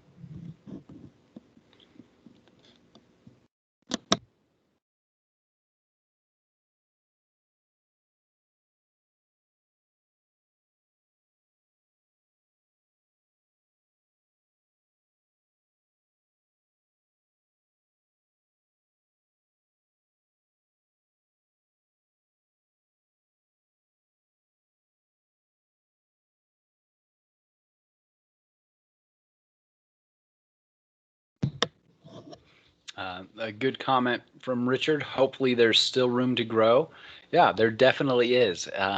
That's one thing that a lot of research used to focus just on children and the adolescents and kind of thought that people stopped developing or stopped changing at that time. But with more recent research in the past couple decades, we've taken a closer look at adults, late adulthood, even into the 90s, and seen that, yeah, there is still a lot of capacity for growth and change uh, all through the lifespan. So, and ways to capitalize on what the body and the brain are capable of in those later years, 80 plus. So, yep, there definitely is still room to grow. And hopefully, I mean, I would assume that most of the students in this class are in their adult years, maybe even some students in late adult. But yeah, we probably have a lot of early adults. So, knowing what's to come and a little bit more detail might be helpful. Might help you plan or know a few things to do to get the most out of your capacities throughout life. So development is lifelong. Hopefully you're getting this point. And development is also multidimensional. So it's not actually multidimensional like this picture here in the slide. The term multidimensional just gives me a good excuse to put Spider-Man and Doctor Strange in my slides. So anytime I can use that excuse, I will. So not this kind of multidimensional. Development is multidimensional in the sense that there are a lot of different ways that things can change. So this is one model of an individual. It says child here, but you could also put adult or just individual. So any individual person is made up of their biology, their cognition, so like the way they think about things, their personality, their temperament, their behavior, and obviously some of these have a lot of overlap. Their health. So any individual person is a system made up of all these different things. So they are multiple dimensions to any given person. So any of those single pieces can change, might be growing in capacity, might be diminishing in capacity. So that's what I mean by development is multidimensional. Development is also multidirectional.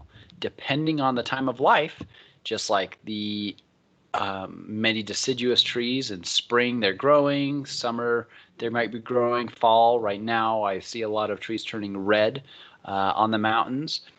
And then they'll lose their leaves. And with that, though, there's still growth happening. So this tree that looks like it's got no leaves, in the wintertime, the trunk will expand. So as well as during the summertime. So with that, different parts of the tree, whether it be leaves or trunk, are growing at different times. Same with people. So we might be gaining a lot of physical capacities early on in life. So our body itself is getting taller quickly. So my my son is a couple years younger than my daughter, who is 7, and he is seeming like he will catch up to her in size and height. He probably won't actually, just statistically speaking. But some of the clothes that we just barely put away from her are now his size. So yeah, it's pretty interesting. So different parts, like his limbs are growing and lengthening quicker than hers are now. But now she's gaining a lot of cognitive capacities and neurological capacities that she didn't have before. So different parts of her are developing in different ways. And that happens with all people. So even in late adulthood, a lot of our cognitive capacities can increase. And one of the big reasons for that is plasticity. So that is the next big point, is that development is relatively plastic. So what we mean by that is it's relatively changeable throughout the lifespan. So some things can change dramatically, some things can change just a little bit, but this is all really down to our neurology. So hopefully you remember back to how neurons talk to each other. So each neuron cell has an axon. So let's say, for example, this is an axon coming off this cell. It's sending a message, and this is maybe a dendrite from that neuron. So all these networks can change. So any cell has only one axon, but it can have hundreds of dendrites, even thousands. So cells can create new dendrites, grow new dendrites, or grow new branches off that axon, so it does connect with more dendrites. And that's one of the big key pieces with plasticity, is that we can teach old dogs new tricks. We can teach older people new tricks. We can teach younger people new tricks.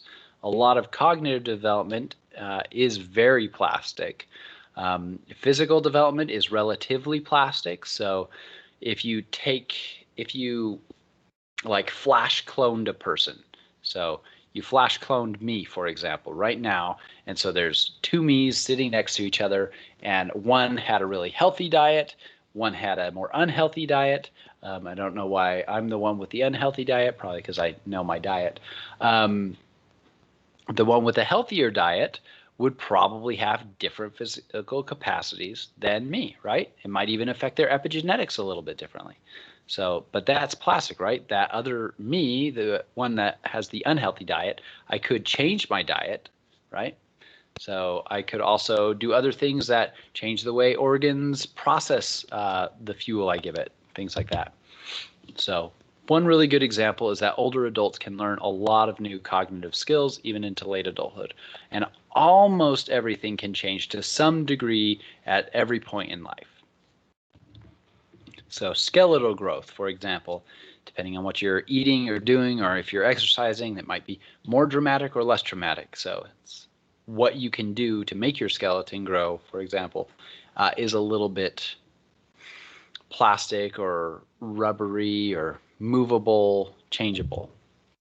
So development is also a multidisciplinary field of research. So from the examples that I've talked about, and also from psychology in general, what other disciplines do you think would be interested in human development? So brain development, cognitive development, social development, physical development. What are some other fields? Maybe just type in the chat other people or other disciplines, other professions that would be interested in how humans develop.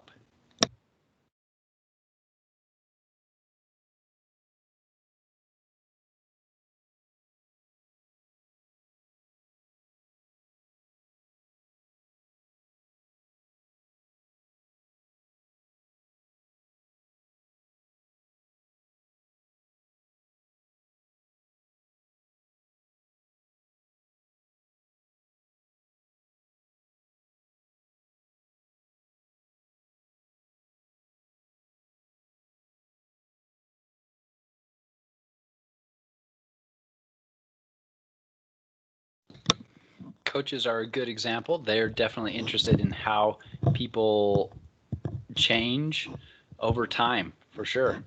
So whether you're coaching for, say, a sport, or you're coaching for, say, doing better at, say, job interviews or something, yeah, coaches are definitely interested in how humans change over time. Very good. Any other professions that might be, or disciplines that are interested in how humans change over time?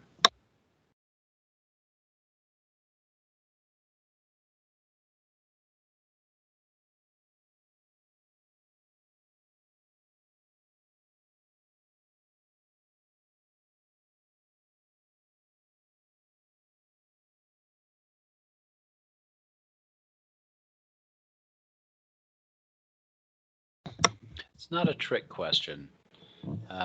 Maybe just, I find sometimes when I ask this question, students overthink it. One example might be doctors. Doctors would probably be pretty interested in how humans develop and change, right? Maybe geneticists might be interested in how humans change.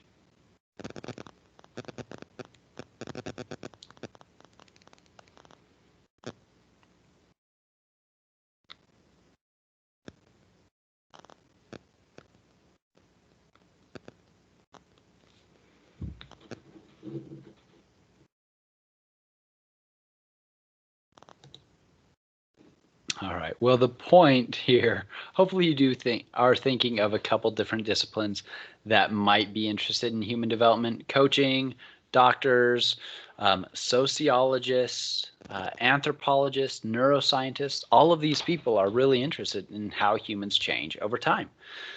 So a task of a psychologist is to work with these people and figure out things about human psychology that sociologists understand. So if you're doing social psych research that's related to developmental psychology, you might pull on a sociologist on your team.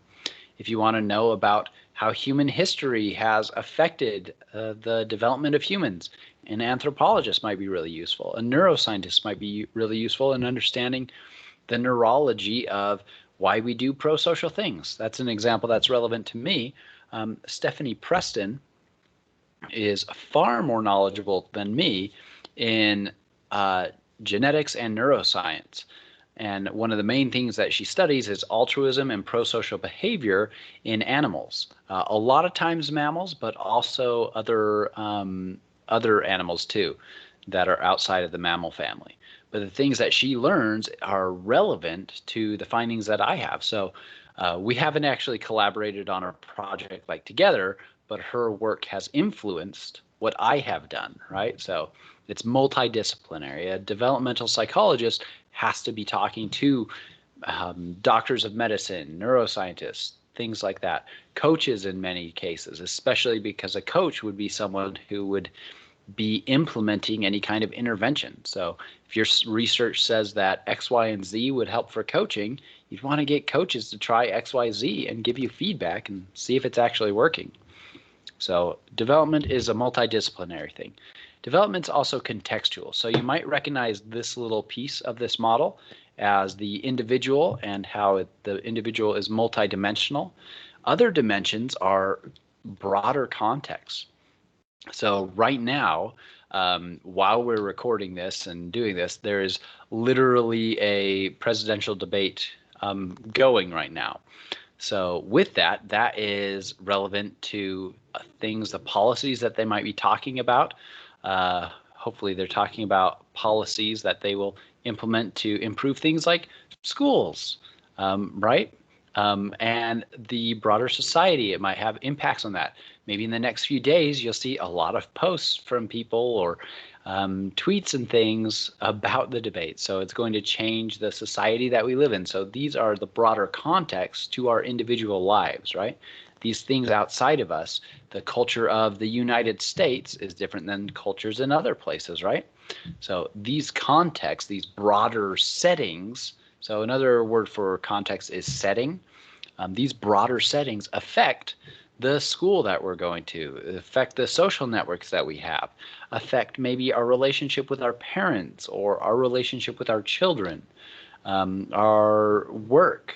So, I mean, we've got a pandemic right now that affects, I'm literally working right now, delivering this lecture through this media, which is different than I would be if I was teaching in person, right?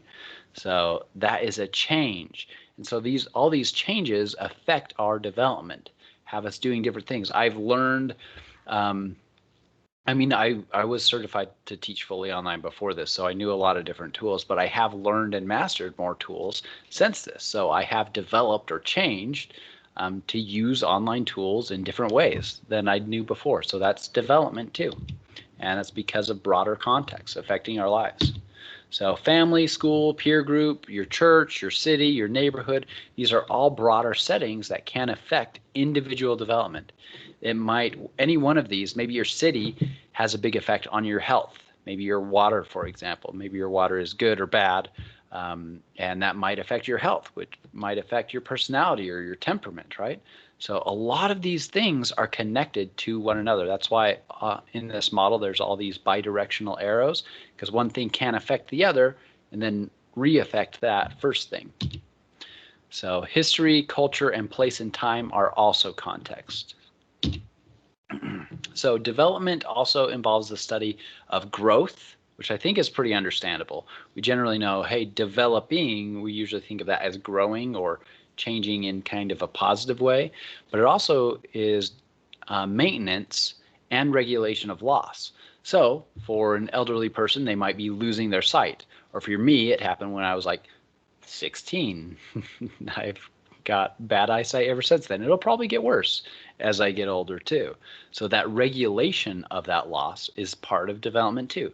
The maintenance of current capacities is relevant to development. So someone who is in their 40s or 50s, to maintain their physical muscle structure, for example, is going to have to do more to maintain that than they did when they were in their 30s or 20s, right?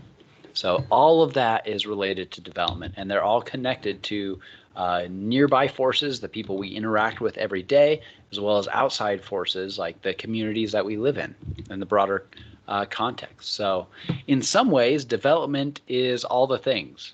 I took a lot, I think I mentioned this a little bit ago, I took a lot of social psych classes and development classes in grad school. And so sometimes some of the social psych students would get annoyed when I would bring up developmental researchers who looked into topics that they were interested in the social sphere. So they're like, well, why do you feel like that's your area too? It's like, well, developmentalists kind of feel like everything is their area because everything affects how a person develops, or it could. So we kind of have our hands in all the different pies and ask for help from all the different bakers, essentially. Yeah, a baker would be doing pies, right? Not a chef. I guess a chef could probably do a pie as well. Not really the point. So let's talk about research designs. In one of the first weeks, we talked a little bit about research designs. We talked about like experiments versus correlational studies. For looking at change over time specifically, there's a couple different designs that you kind of have to use to get that change over time. One is longitudinal designs, and one is cross-sectional designs.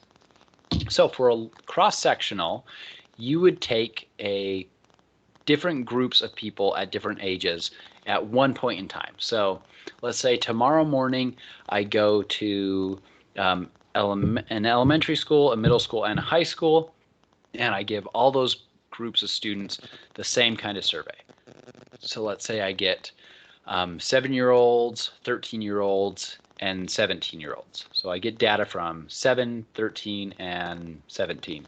So that would give me these three groups that are a couple ages apart. Maybe I'm looking at their cognitive abilities. So I might be tracing to see, well, are the older kids, are they better at these cognitive tasks, or are the younger kids better? And I can kind of graph and map what might that change over time be. Now that's not perfect because it might be some other kind of time effect, right? It allows you to infer things about their development because if the older kids have a capacity that the younger kids do not, you might say, oh, that might be because of development. And it is very convenient because you only have to measure that one time. I just have to go tomorrow to measure those 7, I forget the ages I said, 7, 13, and 17-year-olds. So that's convenient because I only have to measure that one day. So it makes it easier and quicker to get a paper out. But it is possible that all of those 17-year-olds went through something in life that the 13 and 7-year-olds didn't, right? Something like a global pandemic, for example, that changes things, or there was a lot more focus on math in the 17-year-olds school versus the 13-year-old school. Didn't focus on math as much, and so that changed their cognitive capacity. So it's not that they are older, it's that all of those in that group got that specific training. So cross-sectional is really good, but it does have those couple weaknesses. So probably what is seen as the gold standard or the best developmental kind of study is a longitudinal design. And so you can break that word down, think of it as long, a long design. So essentially you're going to follow the same group of people over a really long time. So as an example, similar to the previous one I used, I would go tomorrow to the school and measure these 7-year-olds on their cognitive performance. After that, I would go maybe 2 years later and measure those exact same 7-year-olds, which would 2 years later now be, if I can do math, 9, right? So then I would measure them as 9-year-olds. So it's the same exact kids. Now they're 9. Then measure them again, say when they're 13, then when they're 17. So I follow them over time to measure their cognitive capacity. And then that will give me a lot clearer sense of what is it that is because they're aging and their bodies and brains are changing, or is it outside forces? So here is an example of looking at cognitive capacities. So inductive reasoning, spatial orientation, perceptual speed, numeric ability, and verbal memory. And you can see these are the exact same people measured at 25, 32, 39, 46, 53, 60, 67, 74, 81, and 88. So you can see that for a lot of these things, up until the 80s, the mid and late 80s, a lot of these capacities stay quite similar. If these 81 and 88-year-olds, other research has shown us, if those 81 and 88-year-olds, if they were doing some like specific cognitive training tasks and skills, you can actually keep these lines the same or even increase them with that kind of cognitive training. So it doesn't have to be this decline that we see here. It can be an increase, actually. And we wouldn't know that without this kind of longitudinal study. By tracking just the normative development without specific training and then comparing, okay, if we take now half of these 74-year-olds and start giving them training here, what happens to their inductive reasoning capacity? Does it stay the same? Does it go up? What we find is that it does go up, which is, I think, very important and relevant to know. So that's a longitudinal design. You follow the same exact people over a long period of time. So you might see a weakness with that is, well, that takes a long time. To follow someone from the time they're 25 to 88, that takes that many years. So you're not going to get this paper with this nice little graph for essentially till the end of your career if you start following those 25-year-olds like right now, right? So another thing that you can do is combine those. So combine the cross-sectional and longitudinal, and this is called the sequential method. Essentially, you might take two groups, maybe take a group of 50-year-olds and a group of 25-year-olds and follow them over time. So then you can compare that group of 25 to that group of 50-year-olds in a cross-sectional way, as well as following them over time. Honestly, if I was to do that, I'd probably take like 20, 40, 60, 80-year-olds. And so I have a good cross-sectional sample, and then I would follow all of them for the next 40 years, let's say. So you can kind of match up your data.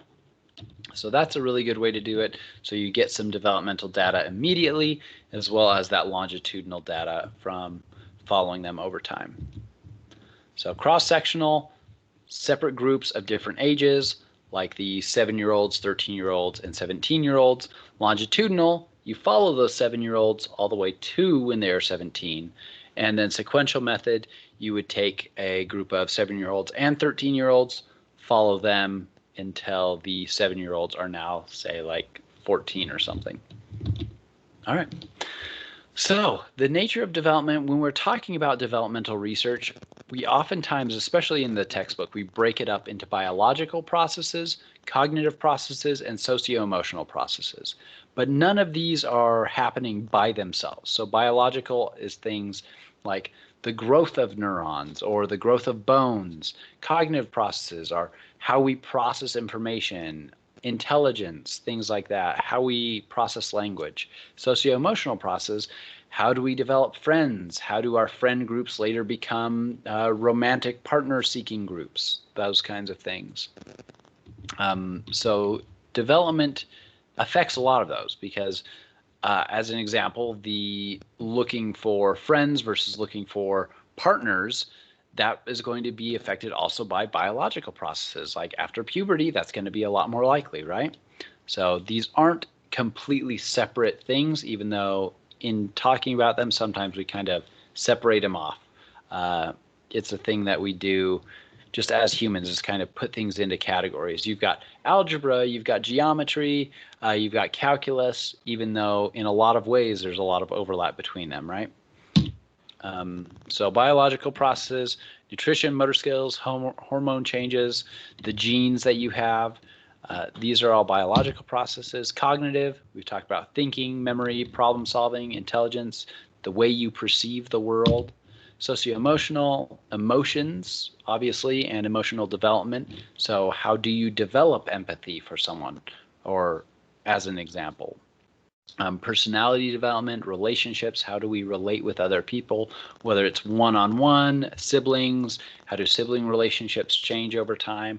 A lot of that socio-emotional. And then social context. So how do social contexts like a school context or a church context or a neighborhood context affect people and change over time? So again, these are all complementing, working together. It's all a whole system, even though we might be like separating them out to talk about them. All right, so periods of development. This is a kind of a big preamble about all of what development is looking at. So these are essentially the agreed upon periods of human development. Probably a slide to like make note of, or maybe even copy down the ages for questions on your exam. Hopefully that hint was obvious enough. So we've got the prenatal development, and that's from conception to birth. Infancy is generally considered to be about birth to 24 months.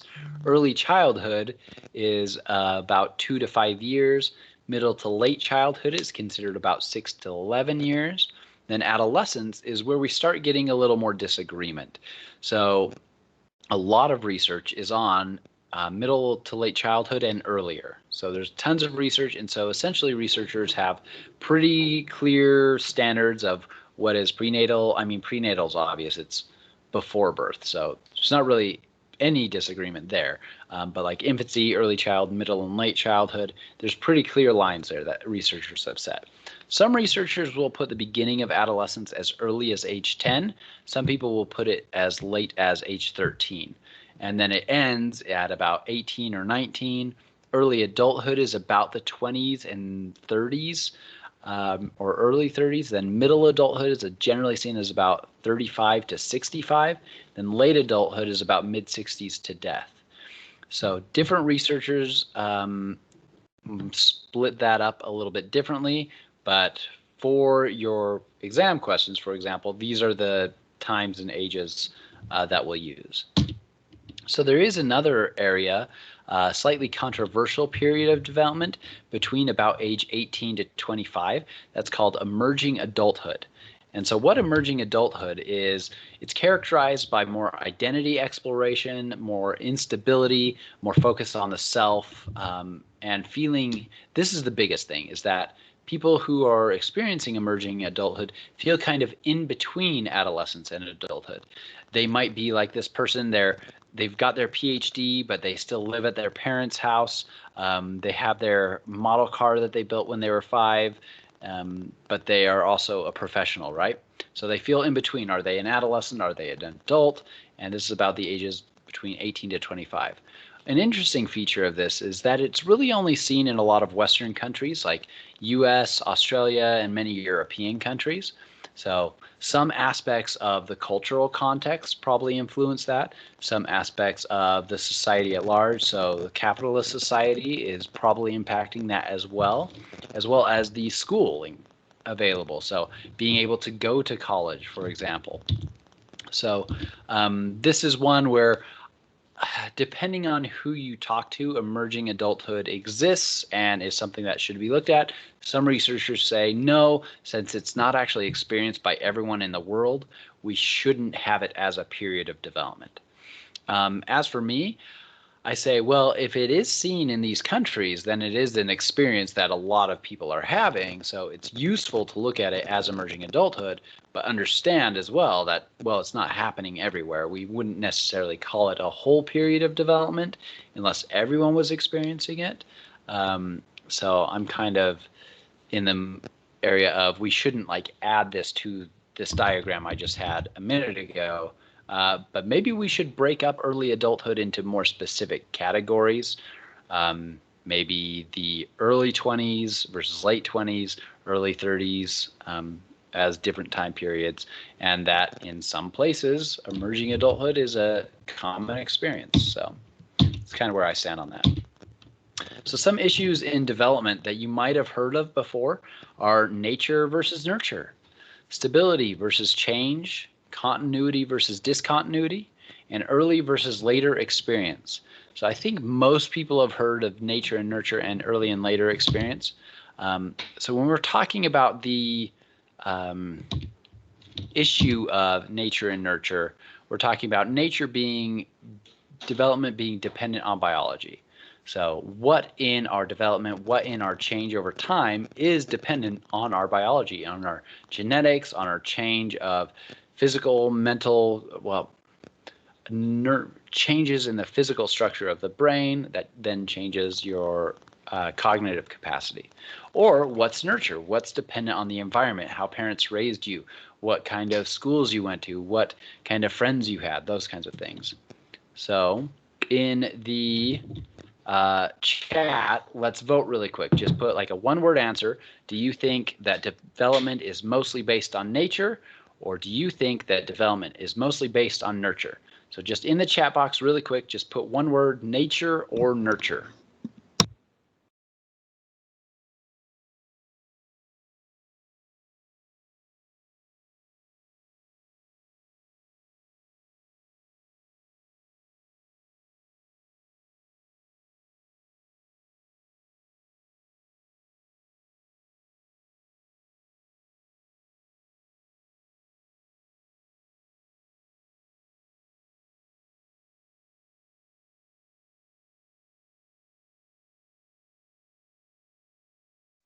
All right, I currently see 11 responses, and right now all of them are nurture.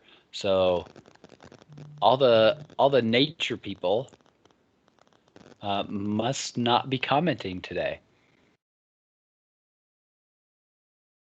All right, we've got, so that's so Richard mentions earlier nurture, but says that their aunt has adopted twins and biological kids. So to comparing those, they turned out radically different. So some things maybe are nurture, maybe some things are nature. So right now we've got a lot of nurture people in the chat, which is great. Whenever I'm learning something new, I definitely like err on the side of nurture, but just kind of as an answer, generally most aspects of development are both, are a little bit of nurture, are a little bit of nature. So some combination of biology and cognition and socio-emotional development. So an individual has, let's say, the genetic capacity that gives them, say, this range, and they have the social encouragement that puts them over here in this area. And then their own choices, they get to be like right here, and this is where they end up. So in a lot of ways, a lot of aspects of development are both in that way. Versus another person might have that same range of developmental capacity, but because of their social experience, they end up in this range, and then they kind of choose and have other friends and end up right over here. So even though they had the full range of capacity, they kind of end up in that area. So just as kind of like a visual example. But yeah, most aspects of development are both nature and nurture. So there's very few things that are exclusively one or the other. Yeah. So it was kind of a trick question being like, hey, you can only pick one, when in reality the answer is both. So yeah, a good example of having a twin brother and being very different. So there might be some aspects of you and your twin that are very similar, and maybe you could point that out as being nature versus the other aspects of you being nurture. So yeah, really good examples. Twin studies are one really good thing in looking at development, especially to see what might be dependent on nature versus what might be dependent on nurture. So stability and change is another area where stability, we're talking about things like temperament being stable throughout life, like not really changing. So your same personality that you had at 13 is going to be really similar or the same as your personality at 50. Versus change is that, say, your personality or your temperament can change over time. So the person you are at 13, your personality could be very different at age 50. So in reality, it's both, again here. So some things do tend to remain stable, while other things do have varying levels of change. Personality, for example, we used to think personality was really stable, so like 30 years ago or so. Now we realize, well, personality is very dependent on even immediate environment changes, and your personality can change throughout life. So continuity and discontinuity, what we're talking about here is continuity would be like a constant cumulative change.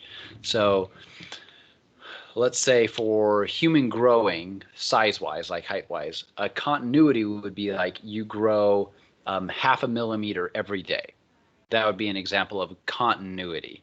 Versus discontinuity is change is in separate and distinct stages.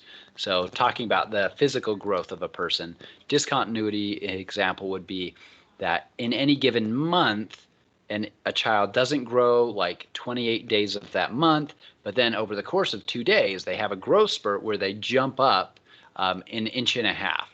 So that would be an example of discontinuous development. So both of these definitely do exist, but many aspects of development are more continuous than discontinuous. The example I just gave of growth spurts are actually a really good example of discontinuous because that's actually how growth happens. For infants and early children, growth is not continuous physically. They will have growth spurts where like an infant's head will grow wider very quickly within the course of like 24 to 48 hours, as well as lengthening, like bones lengthening over the course of 24 hours. I think the max measured height growth of an infant like below 6 months was like 1.25 inches, which is really dramatic. So like over the course of 2 days, growing like 1.25 inches. That's just remarkable. But yeah, both exist, but a lot of development, a lot of, say, cognitive changes, neurological changes are pretty continuous, kind of a smooth, constant change, but not everything. So a good example of continuity, if you've observed people learning to read, first they're maybe making sounds and then saying words, then they learn alphabet, and then they learn how to put letters together like cat, and then from that they put multiple words together, then they start to read. That's a pretty continuous process if you're trying to teach them consistently. Another good example of discontinuous development is this ability to think abstractly. That really only appears when the neurological development allows for it. So before, it really depends on the research you look at, but before about the ages of 5 or 6, a child is not capable of thinking abstractly as an adult is. But at about that time, even sometimes a little later, depending on the research you look at, the neurons essentially hook up the different areas of the brain in a way that now they can think abstractly. So it's like one day that capacity doesn't appear to be there.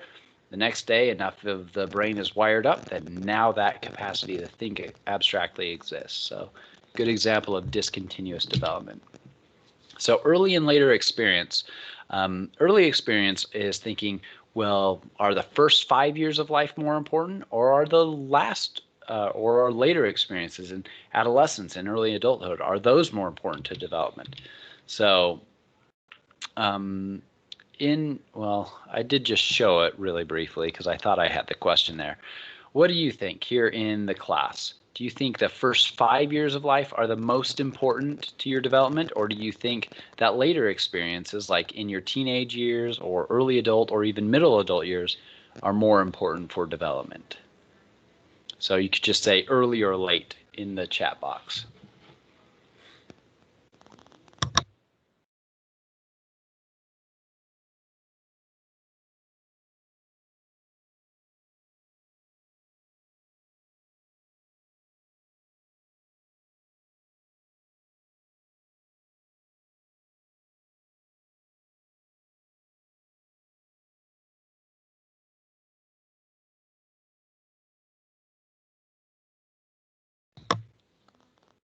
I think y'all figured out my trick. So we've got a couple people calling me out saying it is a trick question or that it's both. It is both.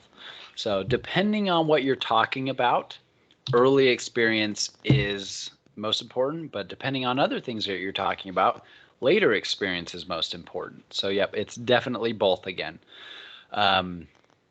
So language, for example, it's a lot easier to learn that in childhood because we have essentially evolved the capacity to learn language. So around this area of our brain is what processes language. And around childhood, it is a lot more active in trying to pick up sounds and make sense of those sounds. So early children, so even before middle school age, is the best time to teach them multiple languages.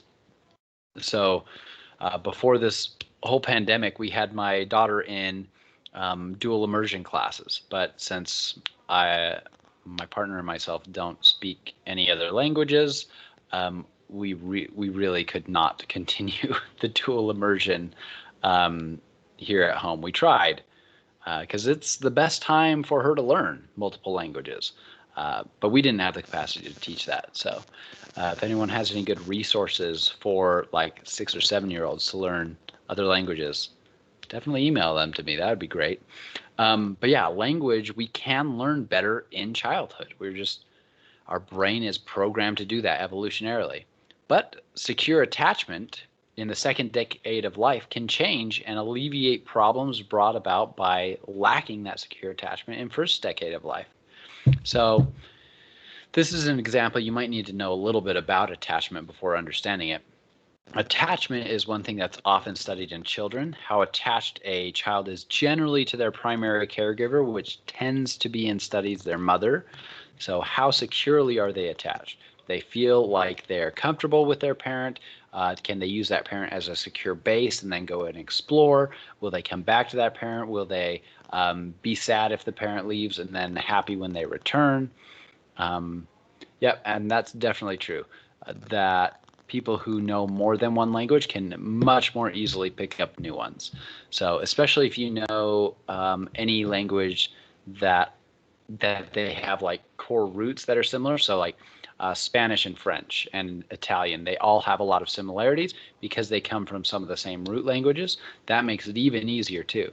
But if you speak English and French, you're going to much more easily pick up even other languages like Japanese because your brain knows how to learn those languages. And it is easier earlier on in life. Studies also show that it doesn't slow down children's processing of like math or learning English, for example. That's one thing people for a long time were concerned with, is that if you had children doing dual immersion, they would get confused. And in some ways, they do get a little bit confused. Like sometimes they will give sentences that are, say, half English, half Spanish. But within a couple of years, they're exactly on par with their peers and even ahead in many different like language tests, which is interesting. But yeah, so back to secure attachment. So if a child is not securely attached in childhood, they tend to have a lot of other risk factors, and they tend to seek out partners who are also not securely attached, and they tend to attach to partners in insecure manners.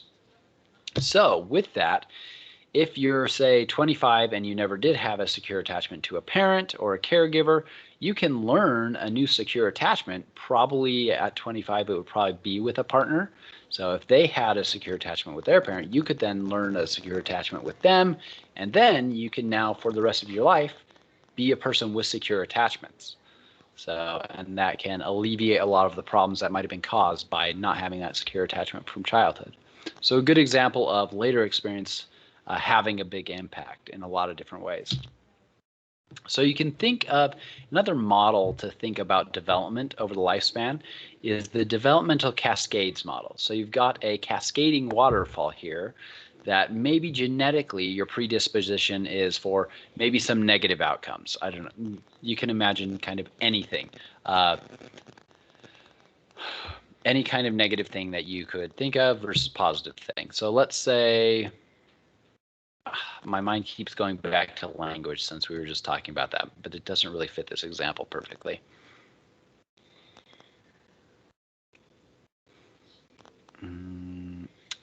So I'll let you come up with your own example because my brain is focused on right now language examples. So I'm sorry about that. So essentially, you might have a genetic capacity that's over here that says, hey, well, I'm going to say this side of the picture is like negative outcomes and this side is positive outcomes. So maybe genetically, you're kind of predisposed to have some negative outcomes. But maybe you have really good parenting, really good peers, really good schools, really good environments around you, and now you actually end up with a lot of positive outcomes. So that is what developmental cascades is talking about. As well as you might have genetic predispositions that could lead you towards positive outcomes, but have poor other experiences through the rest of life in your context that lead you to have, in the end, some negative outcomes.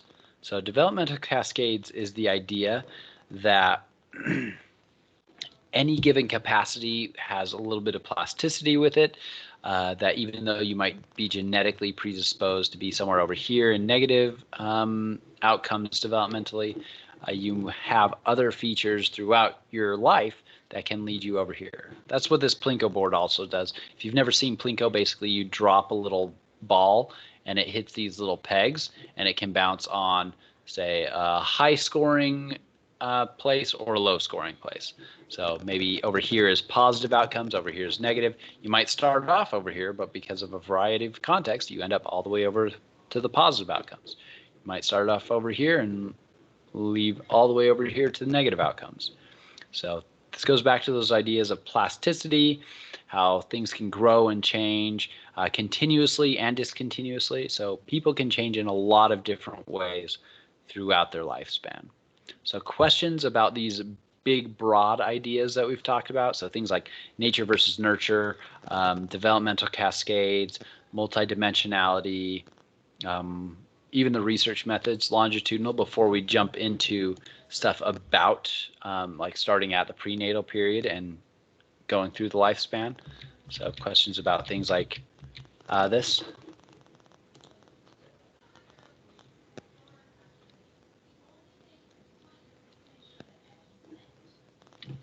Yeah, it can be really difficult learning a language in early adulthood to pick up a new language. So it's not too surprising to me to hear that you're having any struggles with learning other languages. Learning Russian, but now trying to learn Spanish, things just turn into Russian because your brain for a while was learning how to speak in Russian versus in early childhood, your brain was learning how to speak essentially. So your brain was programmed. It's like, I'm trying to learn how to communicate in the world.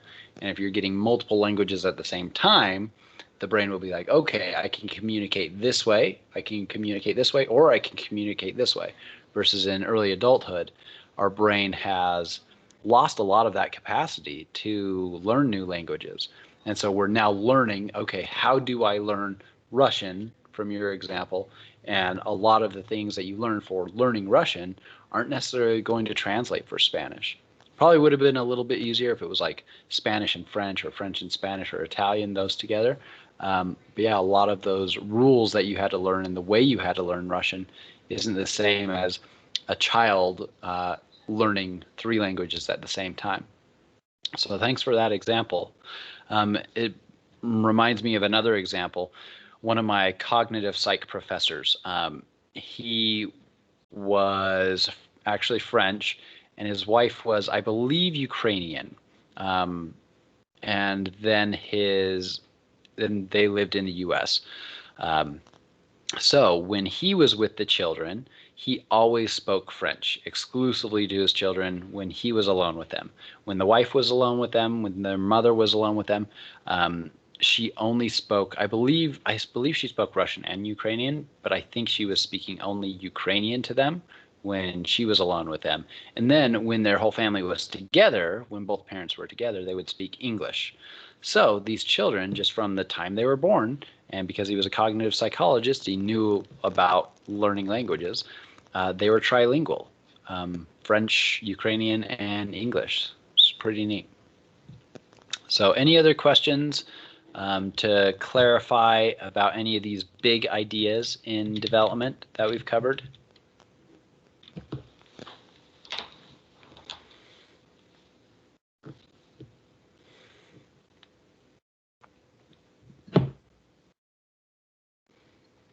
So this is because we have such long periods. This is usually a place I like to leave off at the end of class, but I think we'll go through at least prenatal development and then we'll stop there before we get into after a child is born.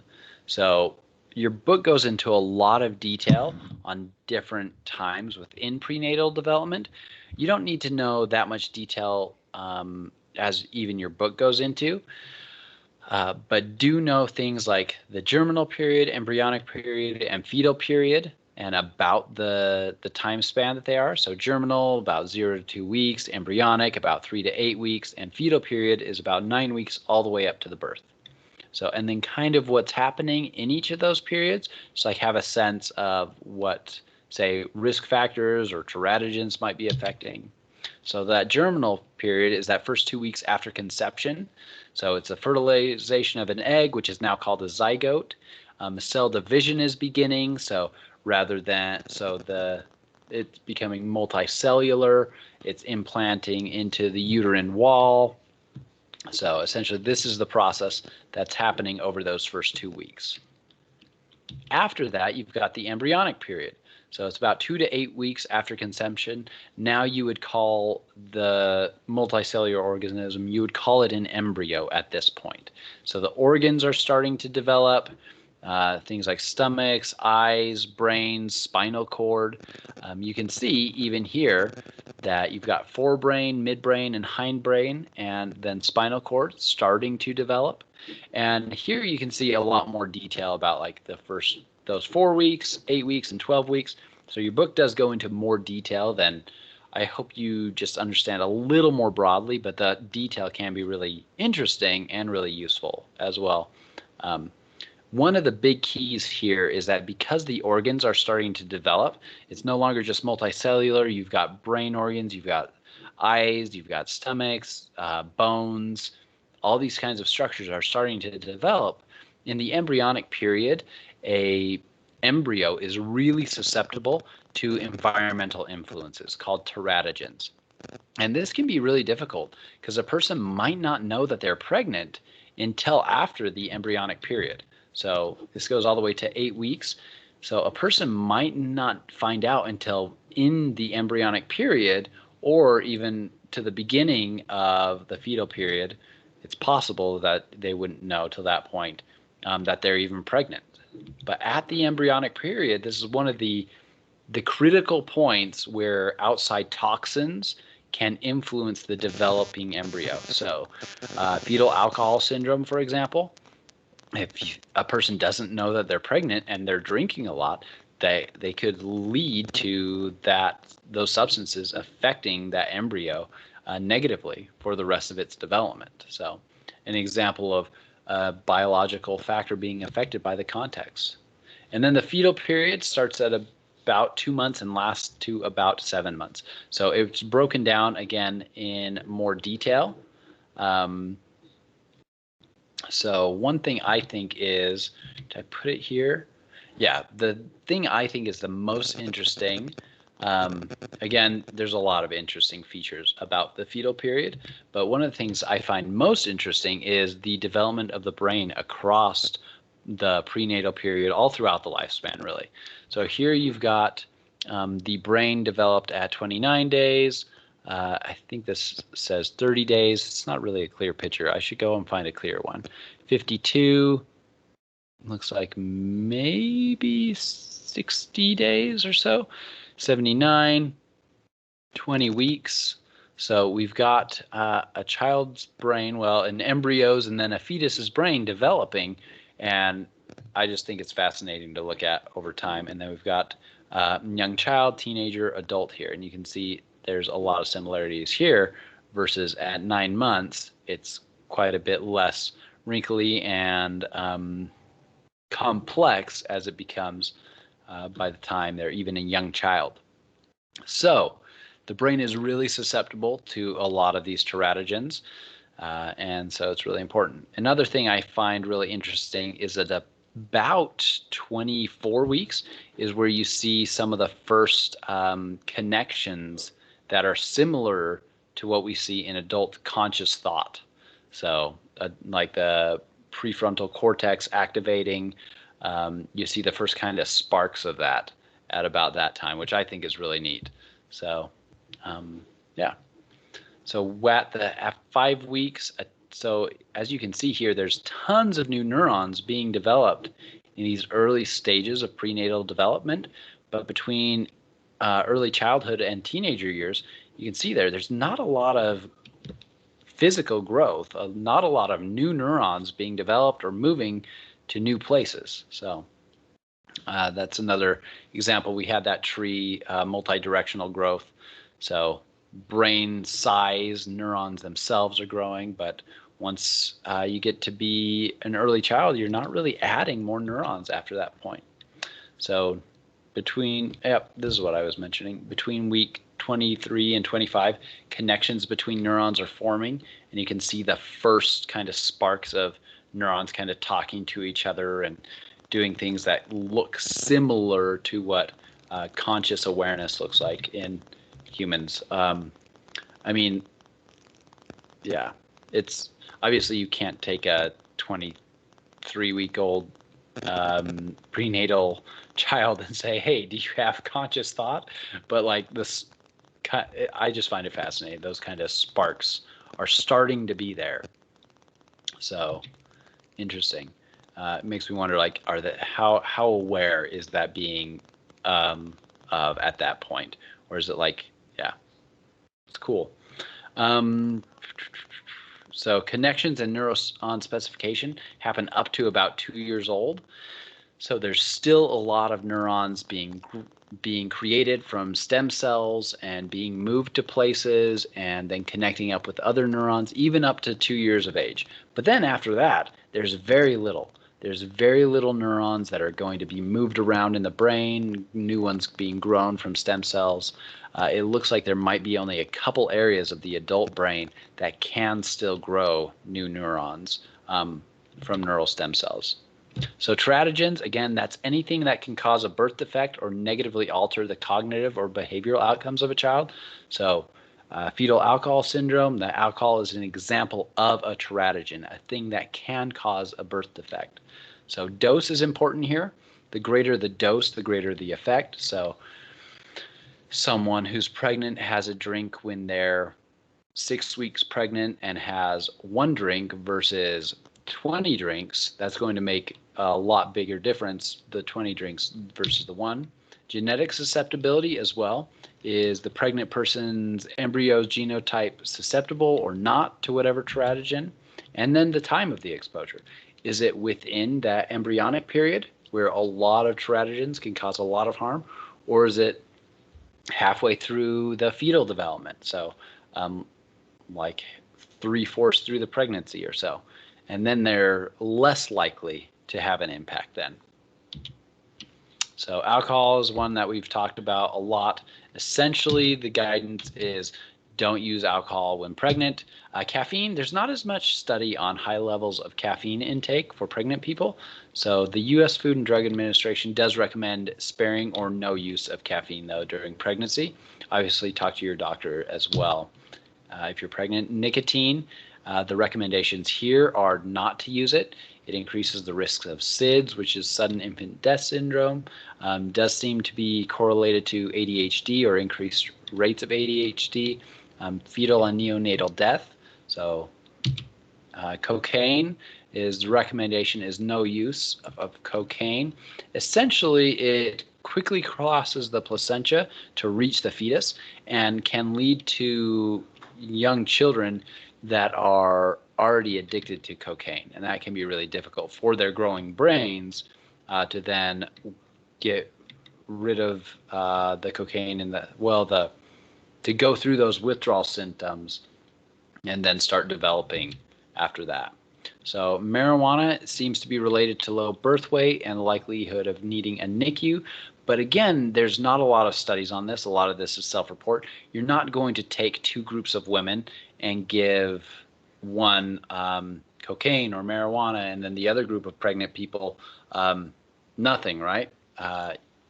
That's not a very ethical study. So this is a lot of self-report. So, but there are other medicines you can use if you're taking, say, THC for appetite. There are other things that might be more safe for a fetus. Heroin, similar, don't use when pregnant. Opioids or opiate-related painkillers, find safe versions with your doctor.